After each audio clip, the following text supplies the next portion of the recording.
জানার বয়ান শোনার জন্য অনেক দূরে থেকে আমরা ছুটে আসি। আমাদের সকলের কলিজার টুকরা সুখের মণি, সকলের পরিচিত আলহাজ হজরত মাওলানা মুফতি আব্দুল মজিদ সাহেব, তিনি কোন হাদিস থেকে গুরুত্বপূর্ণ আলোচনা করবেন। এমন আলোচনা করেন যে একটা পাখি পর্যন্ত যারা মঞ্চে বসে তারা ওঠে না, এত সুন্দরভাবে আলোচনা করেন। তিনি এখন আলোচনা করবেন হজরত মাওলানা আলহাজ হজরত মাওলানা মুফতি আব্দুল মজিদ সাহেব। হুজুরকে তাঁর গুরুত্বপূর্ণ আলোচনা করার জন্য বিশেষভাবে অনুরোধ করেছি।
আলহামদুলিল্লাহ নাহমাদুহু ওয়া নাস্তাঈনুহু ওয়া নাস্তাগফিরুহু ওয়া নু'মিনু বিহি ওয়া নাতাওয়াক্কালু আলাইহি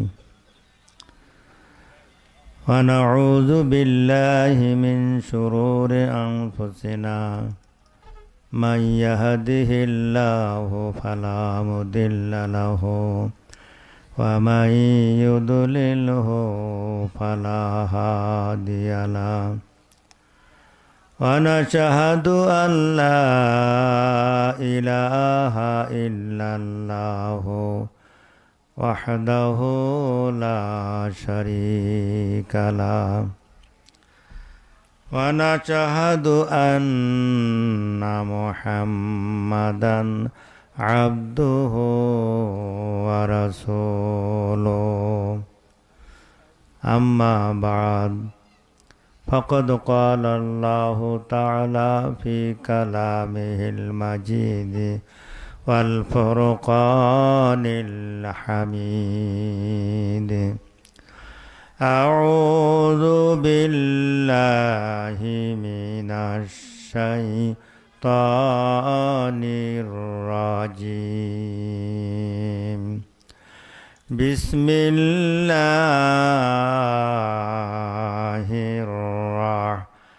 الرحمن الرحيم يا أيها الذين آمنوا إن من أزواجكم وأولادكم عدوا لكم فاحذروهم وإن تعفوا وتصفحوا وتغفروا فإن الله غفور رحيم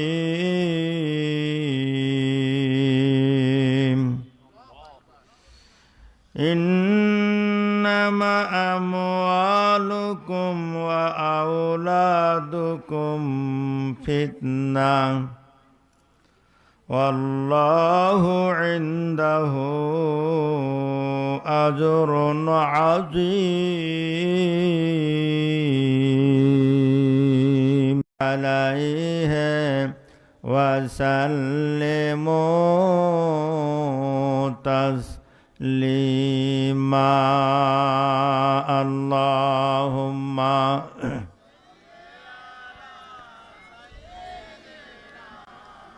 مولانا محمد وعلى آل سيدنا رسولنا محمد اللهم صل على سيدنا مولانا محمد وعلى آل سيدنا حبيبنا محمد তায়েফেতে যাইয়া তুমি সয়েছিলে কত অত্যাচার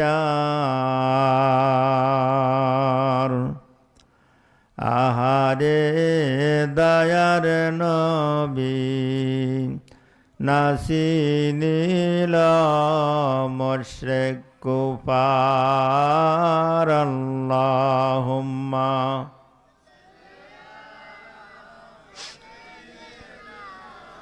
মাওলানা মুহাম্মদ وعلى آل سيدنا حبيبنا محمد तौहीद की अमानत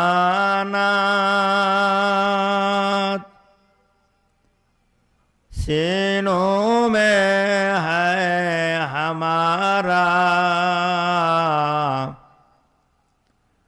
आशा नहीं मिटाना नामो निशा हमारा अल्लाहुम्मा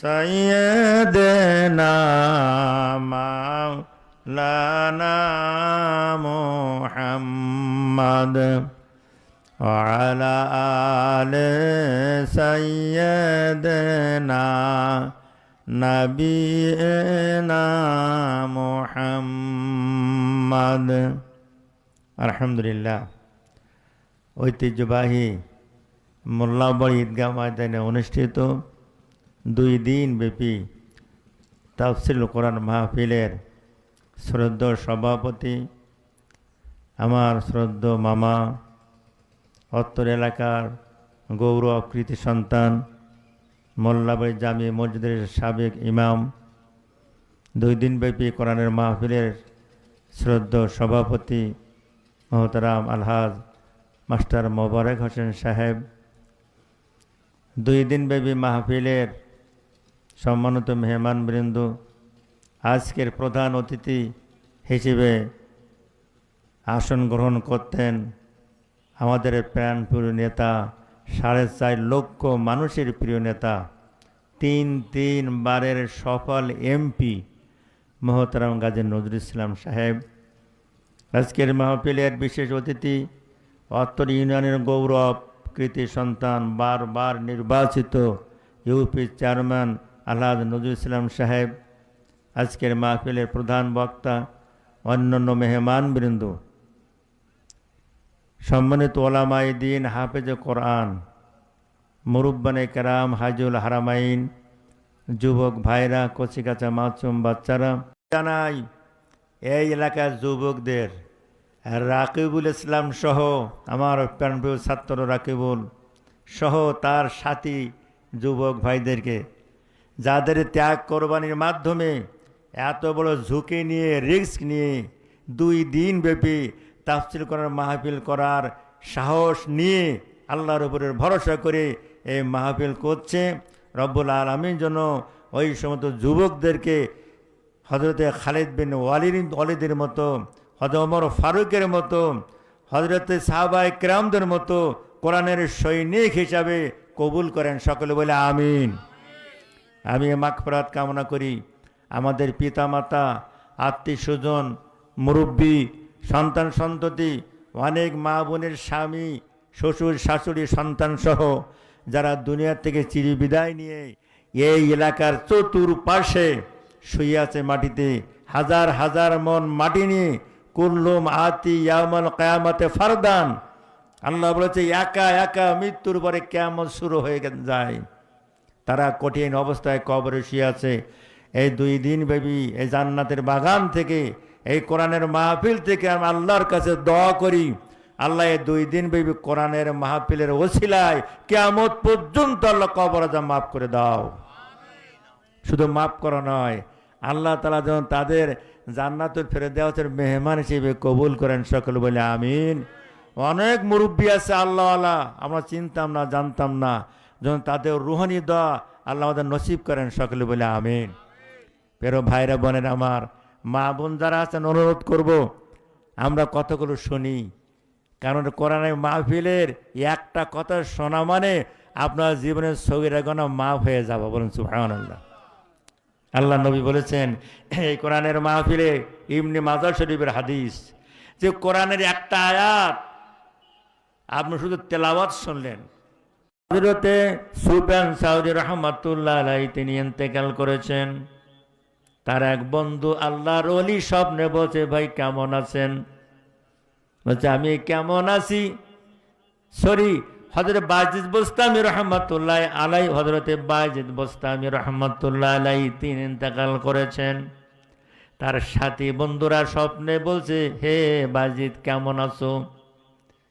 বায়জিদ বোস্তামি রহমাতুল্লাহ আলাইহি কবর থেকে স্বপ্নের মাধ্যমে বলছেন, এরা শুধু স্বপ্ন না, এরা কাশফুল আরা, এটা কাশ। আল্লাহর ওলিদের এটা কাশফ থাকে।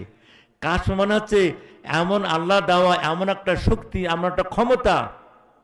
রুহে সালে কাবেলে আফাতে নিস্ত, রুহে সালে কাবেলে আজারে নিস্ত, নূরে ইয়াজদা সাগবায়ে কুফারে নিস্ত। বলুন সুবহানাল্লাহ। শেখ সাদী রহমাতুল্লাহ বলছেন, আল্লাহ তাআলা আল্লাহর ওলিদের, ওই মোমেন বান্দা বান্দিদের, সে নারী হোক পুরুষ হোক, আলেম হোক আর জাহেল হোক, শিক্ষিত অশিক্ষিত হোক, নেতা হোক কর্মী হোক, ধনী হোক গরিব হোক, কালো হোক সাদা হোক, আল্লাহ দেখে না। আল্লাহ বলছে আমার যারা মাহবুব বান্দা, আমার যারা প্রিয় বান্দা বান্দি, আমি ওদের ভিতরে এমন একটা নূরের ফোকাস, এমন নূরের একটা লাইট আমি দেই, যে লাইট আল্লাহর আরশ পর্যন্ত দেখতে পায়। কলবুল মুমিনে আরশুল্লাহ, নিজের মোমেনের কলব এমন একটা নূরের তাজাল্লি, এমন একটা লাইট আল্লাহ ফিট করে দেয়, সে আল্লাহর আরশ পর্যন্ত দেখতে পায়। কলবুল মুমিনে বাইতুল্লাহ, মোমেনের কলবুল আল্লাহর ঘর। এই ঘর থেকে দুনিয়ার সব জায়গায় দেখা যায়। বলুন সুবহানাল্লাহ।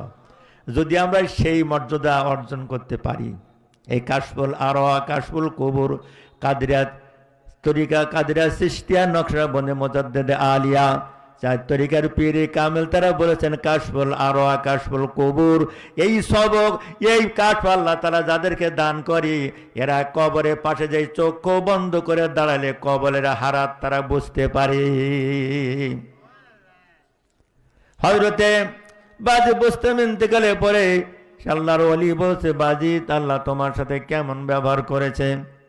বলছে ভাই বড় দুঃখের বিষয়। আল্লাহ তাআলা বলছে, বাজিদ তুমি কি নিয়ে কবর এসেছো? আমি প্রথমে বললাম, আল্লাহ আমি নামাজ নিয়ে এসেছি। বলুন সুবহানাল্লাহ। কিয়ামতের ময়দানে সর্বপ্রথমে নামাজের হিসাব নিকাশ দেওয়া লাগবে। হে যুবক যুবতীরা, নামাজ পড়ো না। সকালে বেলা উঠে যায়, তোমাদের ঘুম ভাঙ্গে না। আসরের আজান হয়ে যায়, ওই ক্রিকেট খেলা আর তোমারও ক্যারাম বোর্ড খেলা শেষ হয় না। মাগরিব আজান হয়ে গেছে, এখনো তোমার ফুটবল খেলা শেষ হয় নাই। এশার আজান হয়েছে, এখনো ফাজলামি করার সুযোগ তোমার রয়েছে। টিভি দেখা এখনো তোমার শেষ হয় নাই। আল্লাহ নবী বলছেন, কিয়ামতের ময়দানে সর্বপ্রথমে তোমার নামাজের হিসাব দিতে হবে। আল্লাহ বলেন, সলা সলা সলা, নামাজের হিসাব দাও। 5 ওয়াক্ত নামাজ কিভাবে আদায় করেছো? তুমি তাহাজ্জুদ পড়েছো কিনা? রাতের আধারে উঠে আমি আল্লাহ আমার কাছে কেঁদেছো কিনা? উদউনি আস্তাজিব লাকুম, আমি আল্লাহ তোমার সব দোয়া কবুল করে নিতাম। গভীর রজনীতে চোখের পানি ঝরে সেজদায় যদি বলতে, আল্লাহ আমাকে মাফ করে দাও, বিপদ আপদ থেকে বাঁচাও, রোগ শোক থেকে বাঁচাও, অভাব অনটন দূর করে দাও, কেসকাম হামলা মামলা হাত থেকে আল্লাহ তুমি আমাকে বাঁচাও, জালেমদের ওই জুলুম থেকে আল্লাহ তুমি আমাকে বাঁচাও। এইভাবে আমি আল্লাহ আমার কাছে কেঁদেছি কিনা জবাব দাও। আজকে জীবনের প্রথম হিসাব দিতে হবে তোমার নামাজ আর নামাজ। অনেক যুবক আছে ওই 2 ওয়াক্ত নামাজ পড়ে, 2 ওয়াক্ত বোঝেন তো, ওই ঈদুল ফিতর আর ঈদুল আজহা। কেউ বলে যে হচ্ছে একটু যদি স্ট্যান্ডার্ড একটু বেশি আকারে আমল করে এই জুমার থেকেও জুমা, এরপরে অঙ্গর করে আমি কি খালি মৌলবীরা কোরআন জানে, আমি কোরআন জানি নে, কোরআন না বলে হাদিস বুঝে কোরআন বলে চালিয়ে দেয়। মানে কোরআনের জ্ঞান নাই বলে হাদিস, আর হাদিসের জ্ঞান নাই বলে কোরআন। বিরাট মুফতি সাজে, ধরে বলেন নাউযুবিল্লাহ। রাসূল বলছে কিয়ামতের ময়দানে, কিয়ামতের আলামত হলো যে সাধারণ মানুষরা যারা কোরআন জানে না, হাদিস জানে না, ইসলাম জানে না, শরিয়াত জানে না, আল্লাহ রাসূলকে বুঝে না, তারা এমনভাবে ফতোয়াবাজি করে গোটা জাতিকে জাহান্নামে নিক্ষেপ করে। বাজিদ বোস্তাম রাহমাতুল্লাহ আলাইহি বলছে আল্লাহ আমি নামাজ এনেছি। আল্লাহ তারা বলছে হে বাজিদ আমি তোমার জীবনে এত নামাজ পড়েছো কিন্তু আমি তোমার নামাজে রাজি হই নাই। স্বপ্নে বলছে ভাই যখন আল্লাহ বলেন বাজে তোমার নামাজে আমি খুশি হতে পারিনি, কারণ তুমি নামাজ পড়েছ, আমার নির্দেশ পালন করেছ, আকিমুস সালাহ নির্দেশ পালন করেছ, এই নির্দেশ তো পালন করা শেষ হয়েছে। তুমি এত নামাজ পড়েছো, 5 ওয়াক্ত নামাজ পড়েছো, ইশরাক তাহাজ্জুদ সব কিছু পড়েছো, কাজা হাজত পড়েছো, সালাতুল শুকর পড়েছো, কত নামাজ জীবনে পড়েছো ভাইজিৎ। যত নামাজ পড়ে থাকো না কেন তোমার নামাজে আলিয়া আমি আল্লাহ রাজি খুশি হতে পারি না। তাহলে কি অবস্থা হবে কবরে, কি অবস্থা হবে? এরপরে হুজুর বলছে বাবা বলো এরপর তুমি কি জবাব দিলে? আমি বলছি আল্লাহ আমার নামাজে যদি তুমি রাজি খুশি না থাকো, আমি তো রোজা থেকেছি, সাওমুর রমাজান রমজান মাসে রোজা থেকেছি, শাওয়াল মাসে রোজা থেকেছি, আয়াম বেজের রোজা থেকেছি, জীবনে কত রোজা থেকেছি আমি। রোজা বেশি বছরে বেশি দিনগুলো রোজায় কাটেছি। আল্লাহ তাআলা বলে বাইজিদ আমি তোমার রোজার দ্বারা আমি খুশি হতে পারলাম না। মনে করলেন যা করতে সব মনে কবুল হয়ে যাচ্ছে, অত সহজ না। লাহাজা ইমাম হামকো না দে লাহাজা সিয়া खुद से बाशद कारे गायरे इला। আল্লাহ তাআলা যতক্ষণ পর্যন্ত তোমার ইবাদত বندگی তোমার নামাজের কবুলের টান না মারবে ততক্ষণ পর্যন্ত নামাজ রোজায় তুমি নাজাত পাবা না। ইবনে মাজাহ শরীফের হাদিসে এসেছে আল্লাহ নবী বলেছেন কোরআন পাকের মাত্র একটি আয়াত মনোযোগ সহকারে মন প্রাণ দিয়ে শুনবা, আর যদি আমলের নিয়তের সাথে সাথে করতে পারো আল্লাহ নবী বলেছেন যে 1000 রাকাত নামাজের সওয়াব পাওয়া যাবে, যে নামাজ আল্লাহর দরবারে কবুল হয়ে যায়। এর জন্য আমি সারা জীবন চেষ্টা করেছি সেই কর্মীয় কবরে নাই কুল্লু মাতে ইয়াউমাল কিয়ামতে ফারদান। আল্লাহ নবী আল্লাহ বলছে একা একা কবরে থাকবা, একা একা হিসাব নিষ্কাশ দেওয়া লাগবে, তোমার গোটা জীবন জৈবন হিসাব দেওয়া লাগবে। ও তোমার হিসাবের কাছে তোমার বউ স্ত্রী পুত্র বাল বাচ্চা কেউ শরীক থাকবে না, ঠিক কিনা? তাদের উপকার হযরত ইব্রাহিম আলাইহিস সালাম তিনি একবার বেড়াতে গেছেন ছেলের বাড়ি, ইসমাইল আলাইহিস সালামের বাড়িতে গিয়েছেন। যায় না শ্বশুর, যায় না ছেলের বাড়ি? আপনার ছেলে খুলনায় চাকরি করে, যায় না? অনেক বৌমা আছে বলে কাজ পাও না, ফাজলিমি করছে, বেরো, আমি তোমার রান্না করে খাওয়ার জন্য আমি এখানে আসিনি। হ্যাঁ আছে না অনেক বৌমা তার শ্বশুরকে তাড়িয়ে দেয়, শাশুড়িকে তাড়িয়ে দেয়, খাতে দেয় না, পড়তে দেয় না, এত ভালো ব্যবহার করে না, হেসে মুখে কথা বলে না, বরং সে দোয়া করে আল্লাহ আমার সবচেয়ে আমার শত্রু আমার শাশুড়ি, সবচেয়ে শত্রু আমার শ্বশুর, এরা কখন মরবে, ঠিক না বেঠিক? এর জন্য দোয়া করে যে ফ্রি স্টাইলে চলবে, সে যাবে মার্কেটে, যাবে মার্কেট করতে, শাশুড়ি বাধা দেয়, শ্বশুর বাধা দেয়, মানে মা আমার ফ্যামিলি, আমার গোষ্ঠীর এই নিয়ম নেই যে আমি বাড়ির বউ পর্দা রেখে ওই বাজারে যাবে না, আমাদের গোষ্ঠীর নিয়ম না, মাটা পারবো না। ও শোনে না, ও আপনার বিরোধিতা করে, কেউ ডাইরেক্ট কথা বলে, কেউ মনে মনে গালিগালাজ করতে থাকে। প্রিয় ভাইরা আমার, হযরত ইব্রাহিম আলাইহিস সালাম ইসমাইলের বাড়িতে গেছে, বাড়িতে সালাম দিচ্ছে, আসসালামু আলাইকুম ইয়া আহলাল বাইত। যখন কারো বাড়ি যাবেন সালাম দেবেন, শ্বশুর বাড়ি যাবেন সালাম দেবেন, জামাইয়ের বাড়ি যাবেন সালাম দেবেন, মায়ের ঘরে যাবেন সালাম দিবেন, স্ত্রীকে সালাম দিবেন, স্ত্রী স্বামীকে সালাম দিবেন, স্ত্রী আপনার শ্বশুর শাশুড়িকে সালাম দিবেন, সন্তান মা বাপকে সালাম দেবে, মা বাপ সন্তানকে সালাম দেবে। আল্লাহ নবী বলেছেন এই রকম আচরণ যে পরিবারে আছে সে পরিবারে আল্লাহর গজব নাজিল হয় না। আমরা সালাম দেই বড় নেতা, সালাম আলাইকুম, পিছাবে সালাম দেয়, কিন্তু যাকে সালাম দিলে আপনার একদম শিওর আপনি আপনার গোনা মাফ হবে, সে তো মার বাবা, ঠিক না বেটি? মা যদি বলে ওয়ালাইকুম আসসালাম ওয়া রাহমাতুল্লাহ, আল্লাহ নবী বলেন কারেন্টের মতো মা দোয়া কবুল হয়ে যায়, কারেন্টের মতো বাবার দোয়া কবুল হয়ে যায়, কারেন্টের মতো স্বামীর দোয়া কবুল হয়ে যায়, কারেন্টের তো সন্তানের দোয়া কবুল হয়। অথচ আমরা তাদের সালাম দেবো না, দেবো বড় বড় নেতাজিদের, ঠিক কিনা? পীর সাহেব হুজুরের সালাম দেবো। পীর সাহেবের সালাম দিলে আপনার শরীরের কোনো মাফ হওয়ার গ্যারান্টি নাই। মা বাবা সালাম দিলে আপনার শরীরের কোনো মাফ হয়ে যায়, আল্লাহ নবী হাদিসে বলেছেন।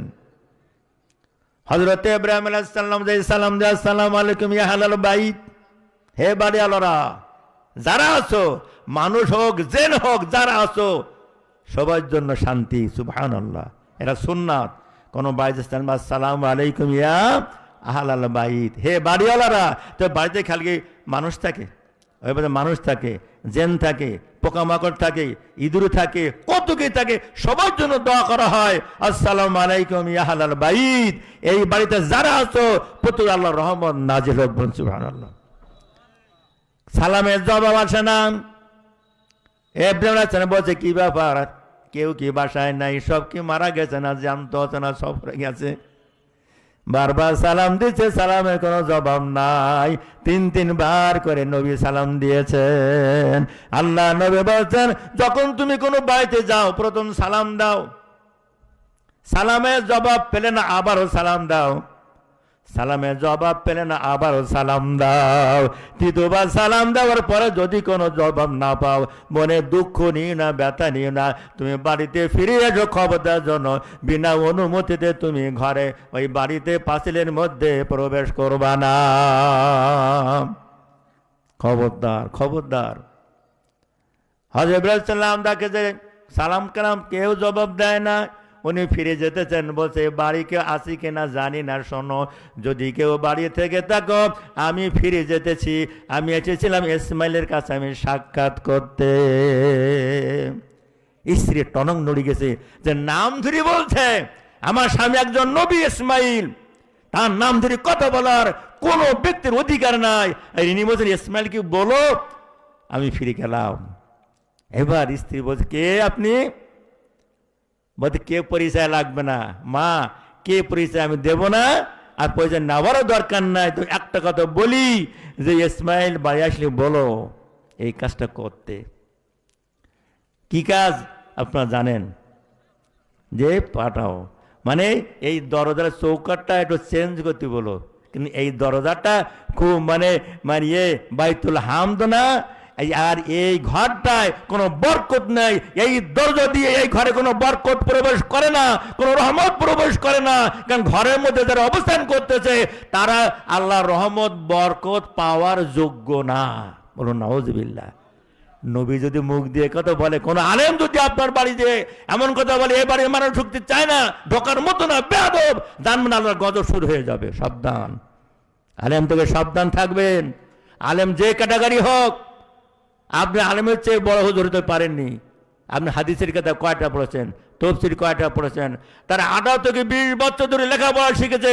হতে পারে তার জীবনে কিছু আমলের পরিবর্তন, কিছু ঘাটতি পড়তে হতে পারে। কুল্লু বানি আদম খাত্তাউন, রাসূল বলছে প্রতিটা মানুষই ভুলের মধ্যে, আলেমও ভুলের মধ্যে, পীর সাহেব ভুলের মধ্যে, নেতা ভুলের মধ্যে, কর্মী ভুলের মধ্যে, জনগণ ভুলের মধ্যে, প্রতিটা নারী পুরুষ ভুলের মধ্যে। শুধু নবী রাসূল পয়গম্বররা ভুলের মধ্যে নয়। তাদের অতীত বর্তমান ভবিষ্যৎ সব গুনাহ মাফ। বলুন সুবহানাল্লাহ। স্ত্রী মনে কাছে সাধারণ বা কত বুড়ো এরকম আসে। তফসিরে এসেছে ইব্রাহিম আলাইহিস সালাম যখন রিটার্ন করেছে, ফিরে যেতেছে, ওই যখন ইসমাইলের বাড়িতে কথা বলতেছে, যখন নবী ইব্রাহিম গিয়েছে, খলিল গিয়েছে, হযরত ইসমাইল আলাইহিস সালাম ওখান থেকে 40 মাইল দূরে অবস্থান করতেছে। কত মাইল? 40 মাইল দূরে। তখন উনি এক সফরে গিয়েছেন, সঙ্গে সাথীরা আছে। ওই বাড়ি থেকে 40 মাইল দূরে হযরত ইসমাইল নাক টানাটানি শুরু করে দিয়েছে। সাথীরা বলছে, হে নবী ইসমাইল, কি ব্যাপার? আপনার চেহারা পরিবর্তন হয়ে গেছে, আর আপনি শুধু নাক টানাটানি করতেছেন, কারণ কি? ইসমাইল বলছে, আমার সাথীরা, তোমরা জানো না আমি 40 মাইল এখনো দূরে আছি, আমার বাড়ি যেতে 40 মাইল পথ এখনো বাকি আছে। আমি 40 মাইল দূর থেকে আমার আব্বা নবী আমি সুগন্ধ নাকে পেয়েছি।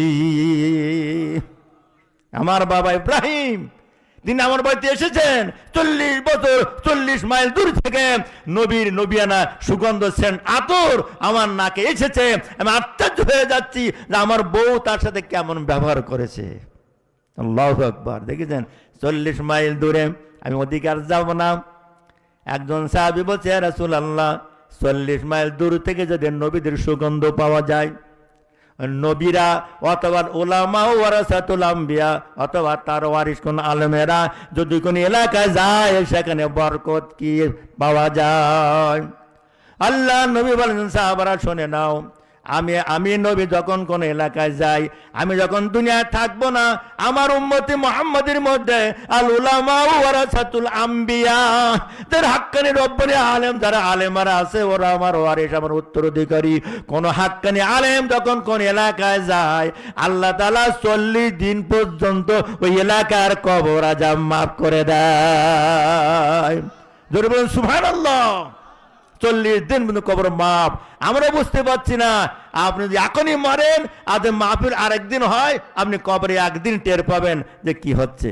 আজকে আমাদের পিতামাতারা আপনার টাকা দিয়েছেন, পয়সা দিয়েছেন, মা বোনেরা অনেক টাকা, চাউল ডাউল ডিম কত না কি দিয়েছেন, মাহফিলে দিয়ে থাকে। একটা টাকা যারা শরীক হয়েছেন, যারা একটা ঘন্টা সময় দিয়েছেন, যারা একটু চিন্তা দিয়েছেন, পরামর্শ দিয়েছেন, এই কোরআনী মাহফিল করার জন্য যে যেভাবে সহযোগিতা করেছেন, আল্লাহ নবী বলছে ওই এলাকায় আলেমের আগমনের কারণে ওই সমস্ত ত্যাগী ব্যক্তিদের, সে নারী হোক পুরুষ হোক, তাদের পিতামাতা শ্বশুর শাশুড়ি মুরব্বিরা যারা কবরে শুয়ে আছে, 40 দিন পর্যন্ত তাদের কবর আযাব আল্লাহ মাফ করে দেন। বলুন সুবহানাল্লাহ। আউলিয়ারা দারদারো হাম নং মাহাস, আউলিয়ারা দারদারো হাম নং মাহাস, তলেবারা জাহায়াতে বেবাহাব। ওই সমস্ত আলেম ওলিদের কারণে আল্লাহ তাআলা ওই এলাকার মানুষের কবর আযাব মাফ করে দেয়। আর এই 2 দিন ভেবে মাহফিলে যদি 2 দিনে মাত্র 2টা বেনামাজি নামাজি হয়ে যায়, 2জন চোর যদি চুরি বন্ধ করে, 2জন ডাকাত যদি ডাকাত বন্ধ করে, 2 দিনে 2জন সুদ করে যদি সুদ বন্ধ করে দেয়, 2 দিনে 2জন ঘুষ করে যদি ঘুষ বন্ধ করে যায়, কোন মৃত্যু গুনাহগার কোন জেনা ব্যভিচারী বন্ধ করে দেয়, মদ গাঁজা বন্ধ করে দেয়, আল্লাহ নবী বলছে ওই 2 জনের পরিবর্তনের হেদায়েতের ওসিলায় গোটা মাহফিল আল্লাহ দরবারে কবুল হয়ে যায়। আল্লাহু আকবার। নফস হারদাম আজ দারো নাম দার কামি, নফস হারদাম আজ দারো নাম দার কামি, আজ হামা মারবাতর দর মক্র কি। যাদের মনে অহংকার থাকে না, গর্ব ফকর থাকে না, আল্লাহতে বিলীন হয়ে যায়। আল্লাহর নবী বলছে এই সমস্ত আল্লাহর ওলি নারী হোক পুরুষ হোক, আল্লাহ তাআলা তাদের জীবনের গুনাহ মাফ করে দেয়।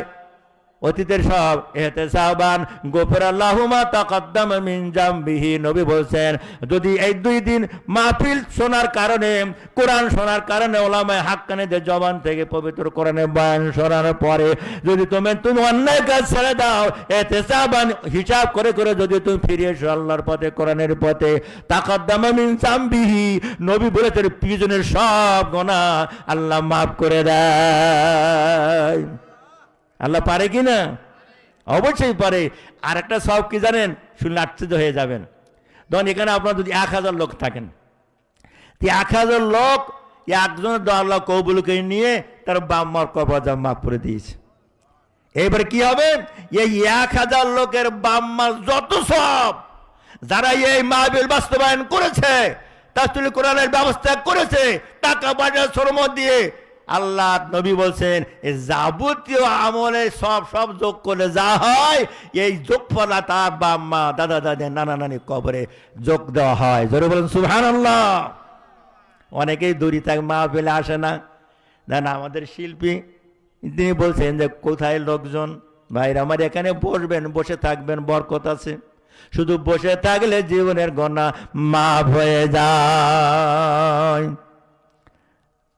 ভাইরা বোনেরা আমার, আল্লাহ রাব্বুল আলামিন বলছে, বান্দা তোমাদের জন বয়স দিয়েছি, শক্তি দিয়েছে, ক্ষমতা দিয়েছে। নবী বলছে ওয়াশাবুন নাশা ফি ইবাদাতিল্লাহ, এই জন বয়সটা আল্লাহর পথে তুমি ব্যয় করবা।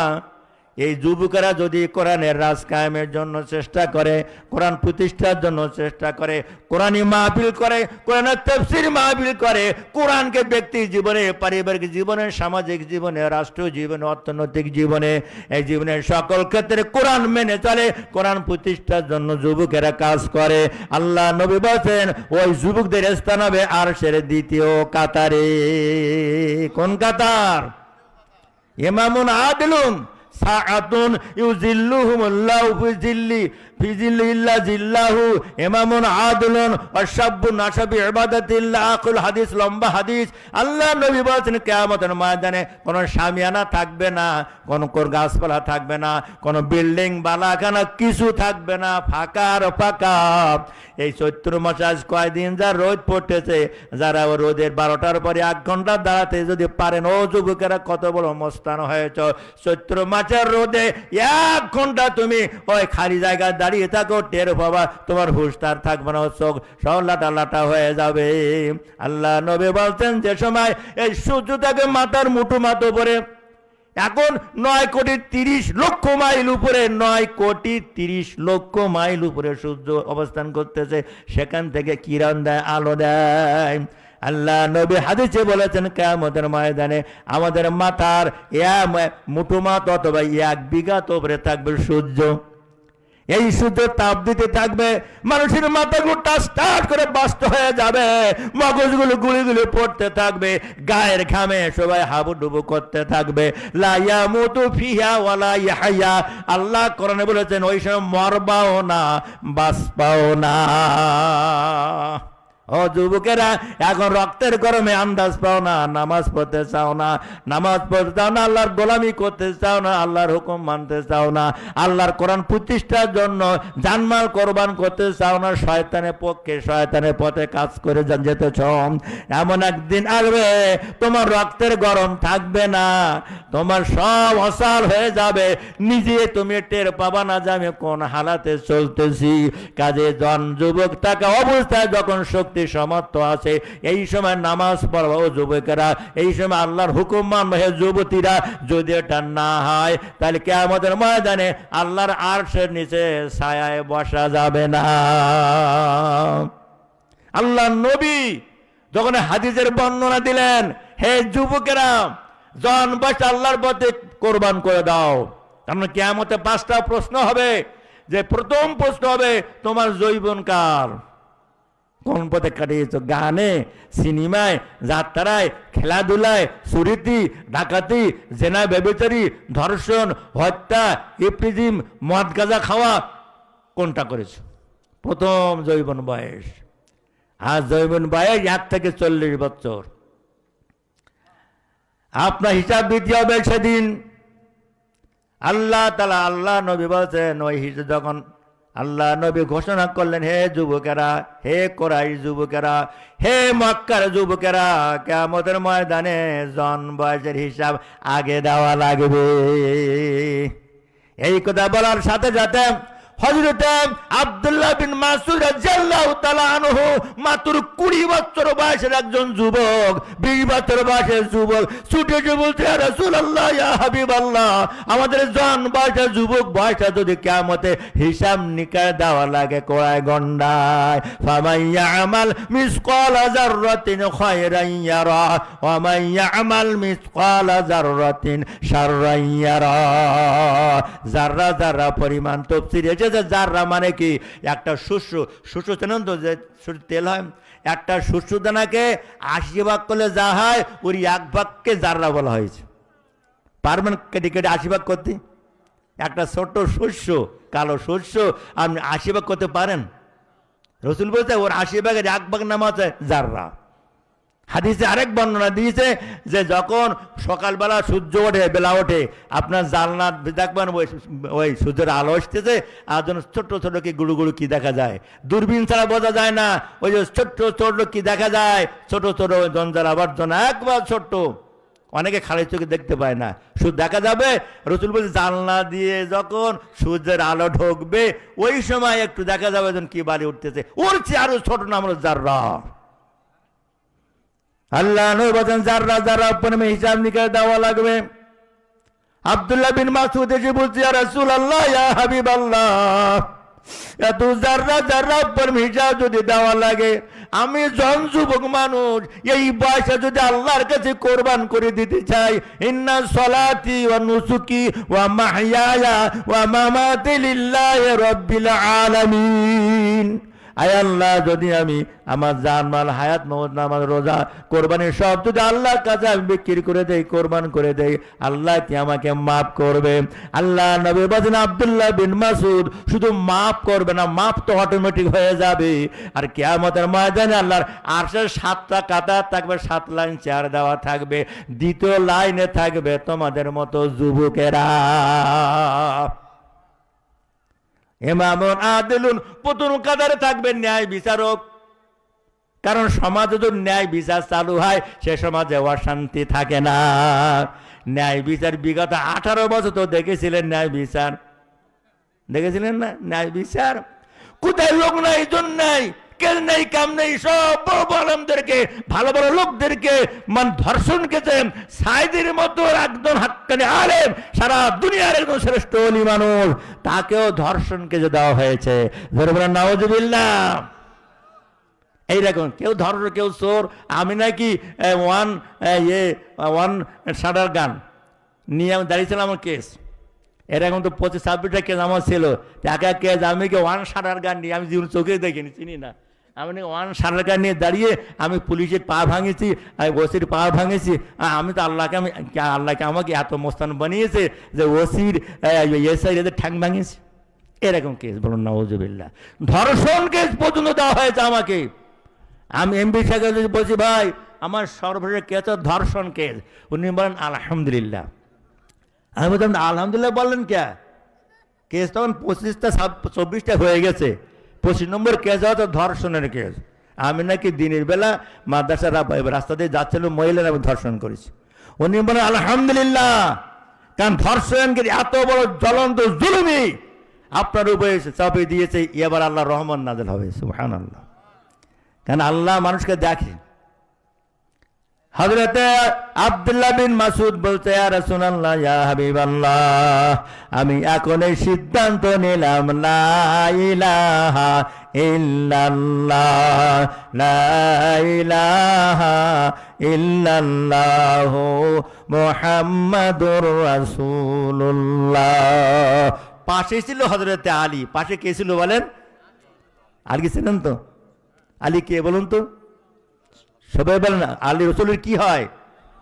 জামাই, ছোট জামাই, অত্যন্ত আদরের জামাই ছিল হযরতে আলী।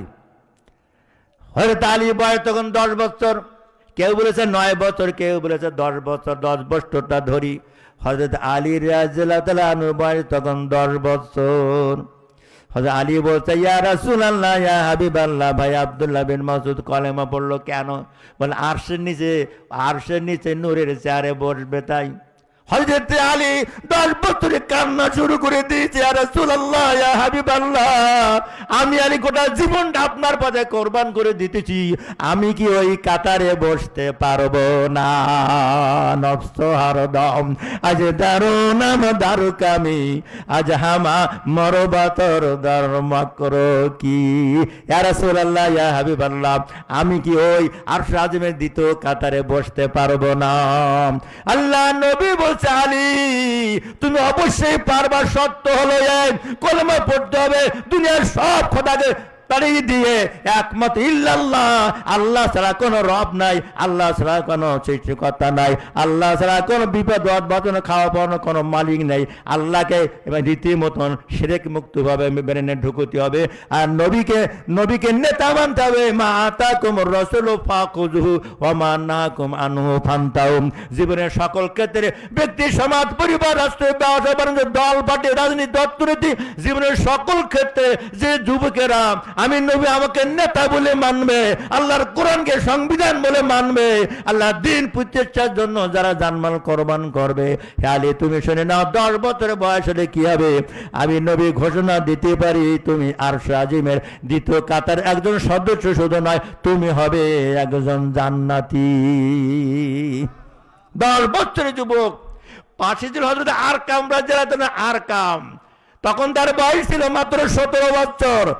17 বছর যুবকেরা, 10 বছরের কিশোরেরা, 20 বছর যুবকেরা, শুনে নাও, আমি হাদিস থেকে বলছি, ওলামায়ে দিন আছেন, হযরত আরকাম রাদিয়াল্লাহু তাআলা তখন তার বয়স মাত্র 17 বছর। আরকাম বলছে, ইয়া রাসূলুল্লাহ, ইয়া হাবিবাল্লাহ, ভাই আব্দুল্লাহ বিন মাসউদ জান্নাতে যাবে, আরশ আজিমে চেয়ারে বসবে দ্বিতীয় কাতারে, আর হযরত আলী কাল্লামুল্লাহ তিনি আরশ আজিমে বসবেন, আমি আকরাম কি পারি না। আল্লাহ নবী বলছে, আরকাম অবশ্যই তুমি পারবা, যদি তুমি কি করতে পারো, ইন্নাল্লাহ আশতারা মিনাল মুমিনিনা আনফুসাহুম ওয়া আমওয়ালাহুম বিআন্না লাহুমুল জান্নাহ। 17 বছর বয়স তো যুবক ভাব, আল্লাহ নবী বললেন, তোমার জীবন, তোমার জান আর তোমার মাল আল্লাহর রাস্তায় বিক্রি করে দিয়ে যদি আমরণ পর্যন্ত কোরআন প্রতিষ্ঠার পথে তুমি ঠিকই থাকতে পারো, আমি নবী ঘোষণা দিতেছি যে তুমি জান্নাতি, তুমি আরশ আজিমের ওই চেয়ারের মালিক। আল্লাহু আকবার।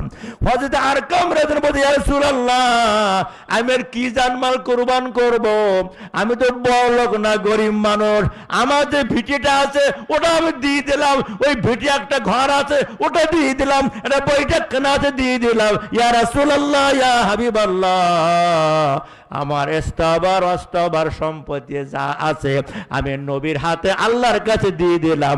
আমার বাড়ি হবে ওই কলেমার মার্কাজ, আমার বাড়ি হবে কোরআনী আন্দোলনের একমাত্র অফিস, আমার বাড়ি হবে কেন্দ্রীয় অফিস করতে হবে। ইয়া রাসূলুল্লাহ, ইয়া হাবিবাল্লাহ, আমার দাবি। আল্লাহ নবী স্যার কাম এ মক্কায় তো আমরা বেঈমান কাফের আবু জাহেল, আবু লাহাব, উতবা, সাইবা, এদের দাবতে আমরা টিকতে পারতেছি না, আমরা চোরের মতন পালিয়ে পালিয়ে থাকি, একটু নামাজও পড়বো, প্রকোষণ নামাজ পড়ার সাহস আমাদের না। বিগত 18 বছর জুমার নামাজ পড়তে গিয়ে যে পুলিশ ঘেরাও করেছে, সামনে দিকে দৌড়ে যেতে হয়েছে, নামাজ 1 রাকাত হোক আর 2 রাকাত হোক, ঠিক না বেঠিক? আপনি রমজানে ইফতারে কাতারে বসেছেন, সকালে চতুর্দিকে কখন পুলিশ আসবে, একটু পুলিশের পোশাক দেখেছেন, ইফতারে বাদ দিয়ে দৌড় শুরু করে দেন। আমরা নামাজ দাঁড়িয়েছি 4 রাকাত নামাজ, 2 রাকাত পড়তেছি, এরপর 2 রাকাতে ছাড়িয়ে দিয়ে দৌড় মারতে হয়েছে, ইফতার করতে দৌড় মারতে হয়েছে, তাহাজ্জুদ পড়তেছেন, ভাই যখন টকটক আওয়াজ হয়েছে দৌড় মারতে হয়েছে, খেতে বসেছেন, ছেলে মেয়ে বাল বাচ্চাদের নিয়ে আপনি খাওয়া শুরু করেছেন, হঠাৎ করে পুলিশ এসেছে, ওই রেখে দৌড় দিয়ে পালিয়ে চলে গেলেন। এই একটা সময় বিগত 18 বছর গিয়েছি। আল্লাহ নবী বলছে, হে আরকাম, তোমার ইস্তবার সম্পদে সব দিতেছ, তোমার উপায় কি? বলে, আমার কোনো উপায় নাই, আমার উপায় হতেছে, আমার একমাত্র পুঁজি হতেছে আল্লাহ এবং আল্লাহর রাসূল। আল্লাহু আকবার। তারপরে সিদ্ধান্ত নিতে দারুল আরকাম, ওইটার নাম হলো দারুল আরকাম। ওই দারুল আরকাম ছিল আল্লাহ রাসূলের ইউনিভার্সিটি, বিশ্ববিদ্যালয়। ওই বিশ্ববিদ্যালয় পরিচালক আবু বকর, ওমর, ওসমান, আলী, তালা, জাবর, আব্দুর রহমান, জান্নাতি সমস্ত যুবকেরা ওই মাদ্রাসায় পড়ে ওই বিশ্ববিদ্যালয় পড়ে তারা জান্নাতি হয়েছে, আর সারা জীবন অর্ধধানের নেতৃত্ব দিয়েছে। বলুন সুবহানাল্লাহ। আমি কি বাজে কথা বলছি? খোলাফায়ে রাশেদা তারা এভাবে নেতৃত্ব দিয়েছে সারা আরব ভূখণ্ডের 12.5 লক্ষ বর্গ মাইল আরবের আয়তন নেতৃত্ব দিয়েছে।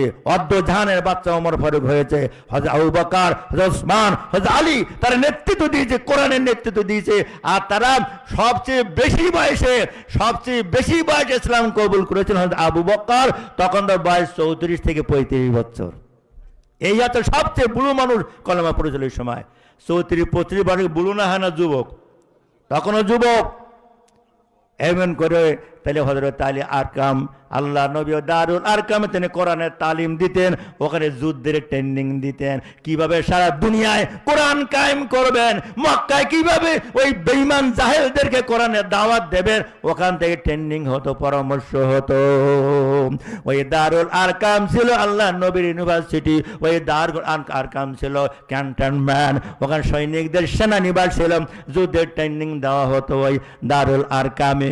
ওখানে বসেছিল কেন্দ্রীয় অফিস ছিল, মক্কার শ্রেষ্ঠ অফিস ছিল, কোরআনের অফিস ছিল, ইসলামী আন্দোলনের অফিস ছিল দারুল আরকামে।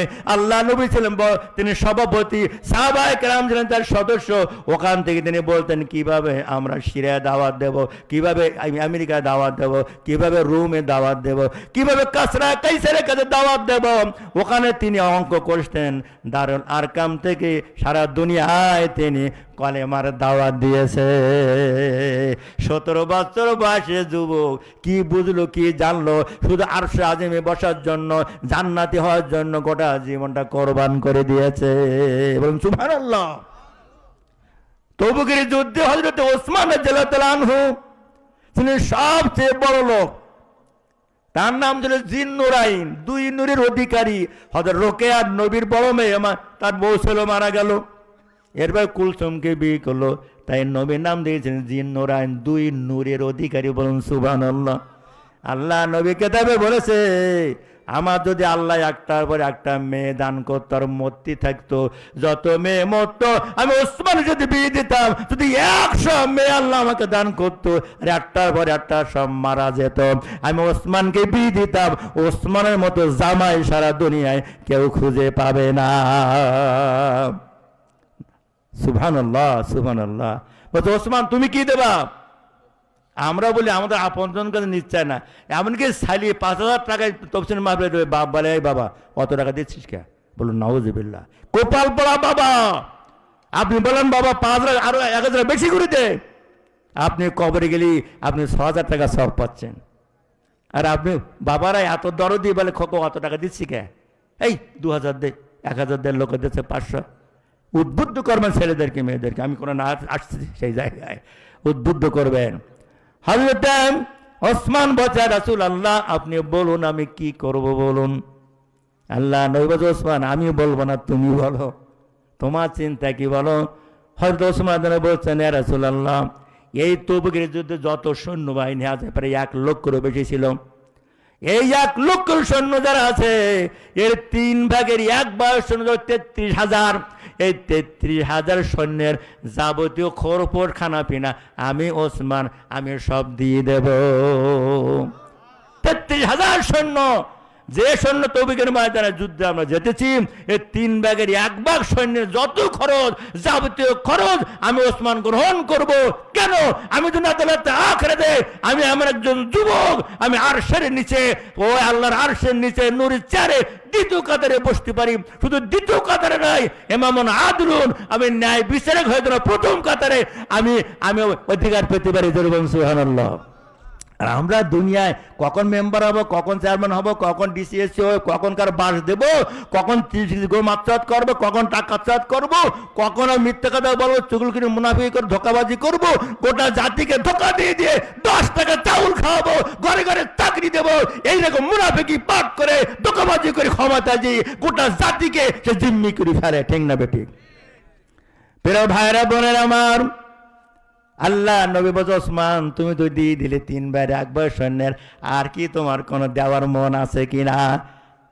হযরত ওসমান বলছে, ইয়া রাসূলুল্লাহ, ইয়া হাবিবাল্লাহ, দেওয়ার মন তো দূরের কথা, আমি আকৃতম সৈন্যের খানায় পেনার দায়িত্ব গ্রহণ করলাম, সাথে সাথে আমি 950টা বড় বড় বাছাই করা উট আমি দান করলাম। কতটা বলেন? 950 উট, একটা উটের দাম লক্ষ লক্ষ টাকা। রাসূল দেখছেন যে জামাইয়ের মানসিকতা কি। এরপরে বলছে, ওসমান, তোমার কি আর কিছু ইচ্ছা আছে? ইয়া রাসূলুল্লাহ, ইয়া হাবিবাল্লাহ, আমি আকৃতম সৈন্য যাব তো দায়িত্ব গ্রহণ করেছি, 950 উট দিয়েছি। এই উটের পিঠে উঠে কেউ এই জাহাজে উঠে কেউ যুদ্ধের ময়দানে যাবে, ক্ষুধার লাগলে উট জবাই করে খাবে। বলেন সুবহানাল্লাহ। বলে আর কি দেবা? বলে ইয়া রাসূলুল্লাহ, আমি তবুকের যুদ্ধে কাফেরদের মোকাবেলায় যুদ্ধ করার জন্য আমি তুর্কি ঘোড়া, যুদ্ধের জন্য 1 নম্বর ঘোড়া, এত দ্রুত বেগে যুদ্ধ করে বেঈমানদেরকে হত্যা করার সুযোগ করে দেয়, এরকম বাছাই করে 50টা যুদ্ধের ঘোড়া আমি ওসমান দিয়ে দিলাম। ভাইরা বোনেরা আমার, এই জন্য জন যুবক বয়সে আল্লাহর ইবাদত বন্দেগী করবেন, খবরদার। ও বুড়ো হয়ে মরবেন, বুড়োই হজ করবেন, বুড়িয়ে নামাজ পড়বেন।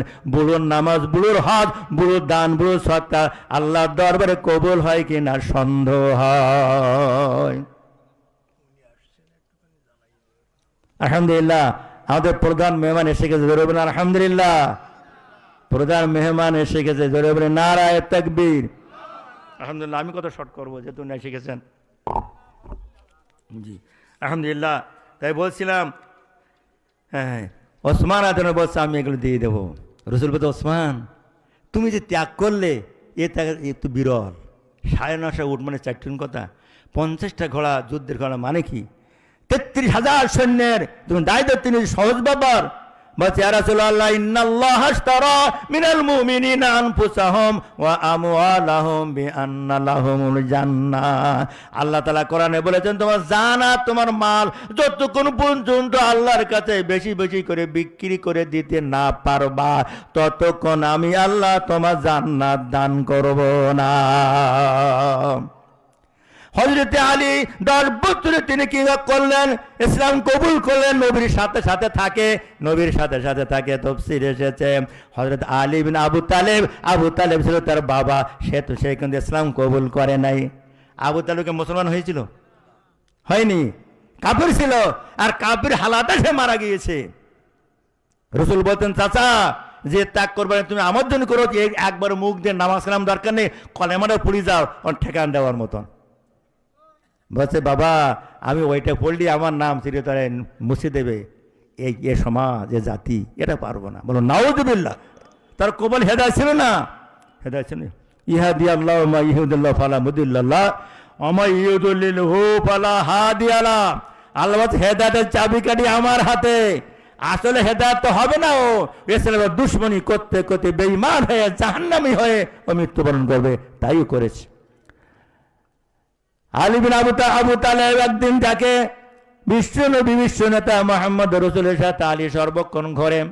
একদিন আস্তে আস্তে ওই পাহাড়ের দিকে যেতেছে, নামাজ তখন প্রকাশ পড়তে পারত না, গোপনে গোপনে নামাজ পড়তে হতো।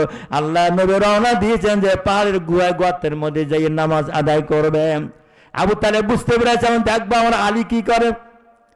পিছনে পিছিয়ে আন্ডারগ্রাউন্ড ভাবে গোপনে গোপনের সামনের দিকে যেতেছে, কেউ যেন না দেখে।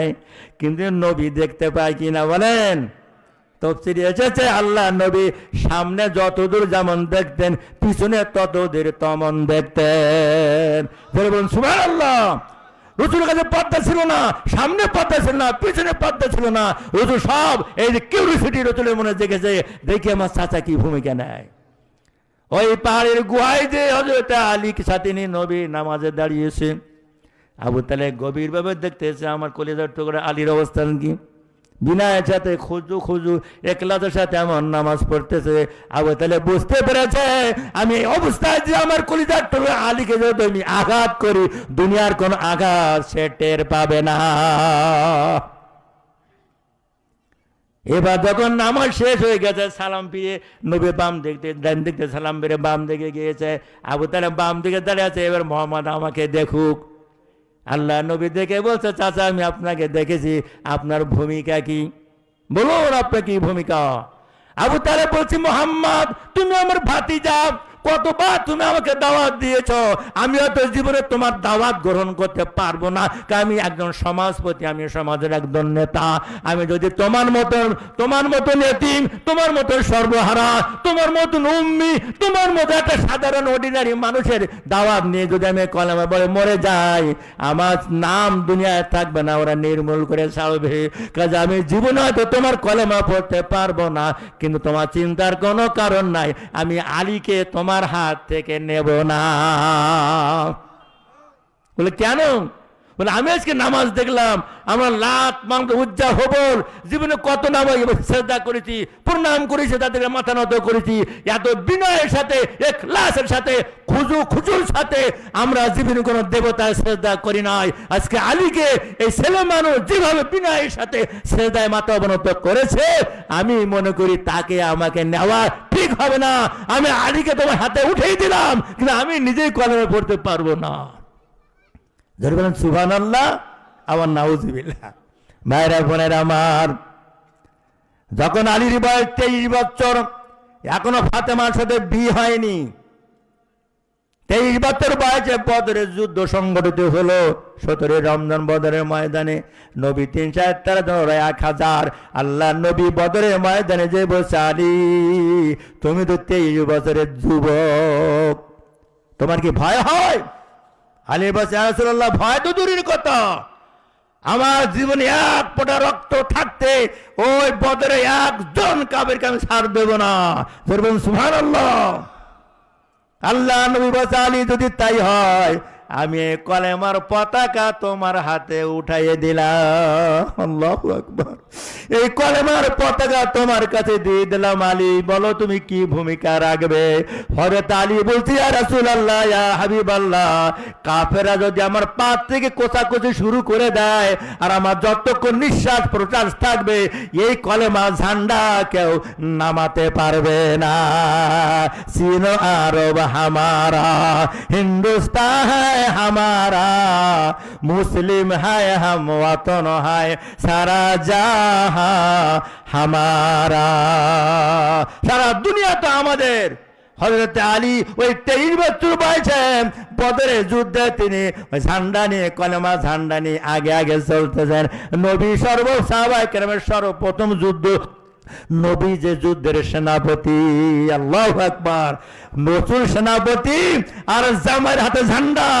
আল্লাহ নবী বলেছে, আলী তোমার ঝান্ডার প্রতি খবর দেওয়ার জন্য কোনো অবহেলা না হয়। হবে আলী কান্দার বলে, ইয়া রাসূলুল্লাহ, আল্লাহর কসম করে বলছি, আপনি আমার জন্য দোয়া করেন, আমি আলী যেন জীবন দেই, ভালো হবে, কিন্তু আমি কলেমা ঝান্ডা কোনো অবমাননা না হয়। ও মুসলমান যুবকেরা, যেখানে কোরআন অবমাননা হয়, রাসূলের আদর্শ অবমাননা হয়, ইসলামের শরীয়ত অবমাননা হয়, তোমার ব্যক্তি, সমাজ, পরিবার, রাষ্ট্র জীবনে আল্লাহর কোরআনকে তুমি মানো না, এমন এক দল পার্টি আন্দোলন করো যার মধ্যে কোরআন নাই, ইসলাম নাই, শরিয়াত নাই, কিয়ামতের ময়দানে ওই যুবকদেরকে আল্লাহ মাফ করবে না। তফসিরে এসেছে হযরত আলী বলছেন, আমি যখন যুদ্ধ শুরু করলাম, আমি মনে করলাম, আল্লাহ সারা দুনিয়া যদি আমার সামনে দাঁড়ায়, সারা দুনিয়া যদি আমার দুশ্মনী করে, আমার কিছু আসে যায় না, আমার এই তলোয়ার কোনো বেঈমানকে ক্ষমা করবে না। আল্লাহ নবী যুদ্ধ এসেছে তো, আমার বদি সাহাবারা শোনো, 14 জন তোমার ভাই, 14 জন সাহাবী শহীদ হয়ে গেছে, আর আমার আলী যুবক কি করেছে জানো কি? বলেন না।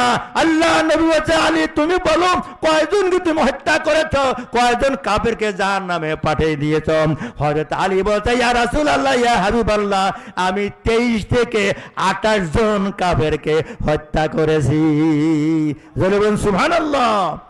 এই যুবকদের কাজ, এই 2 দিন ব্যাপী তাফসীর কোন মাহফিল এই যুবকেরা করছে, তার জন্য দোয়া করবেন। এই যুবকের জন্য কোরআনের যুবক হয়, বলুন আমিন। এই যুবকেরা ইসলাম আন্দোলন যুবক হয়, এই যুবকেরা এমন কাজ করবে আল্লাহর কোরআনের জন্য, কিয়ামতের ময়দানে আরশে আজিমের নিচে দ্বিতীয় কাতারে এবং প্রথম কাতারে তার স্থান পায়। বলবেন আমিন। ভাইরা বোনেরা আমার, তাই বলছিলাম যে এই যুবকদেরকে আল্লাহ রাব্বুল আলামিন গুরুত্ব দিয়েছেন। ইমাম গাজ্জালী রাহমাতুল্লাহ আলাইহি তার দুরাতুন নাসিন কিতাবে লিখেছেন যে আপনার 70-80 বছর বয়স, আছেন না অনেকে?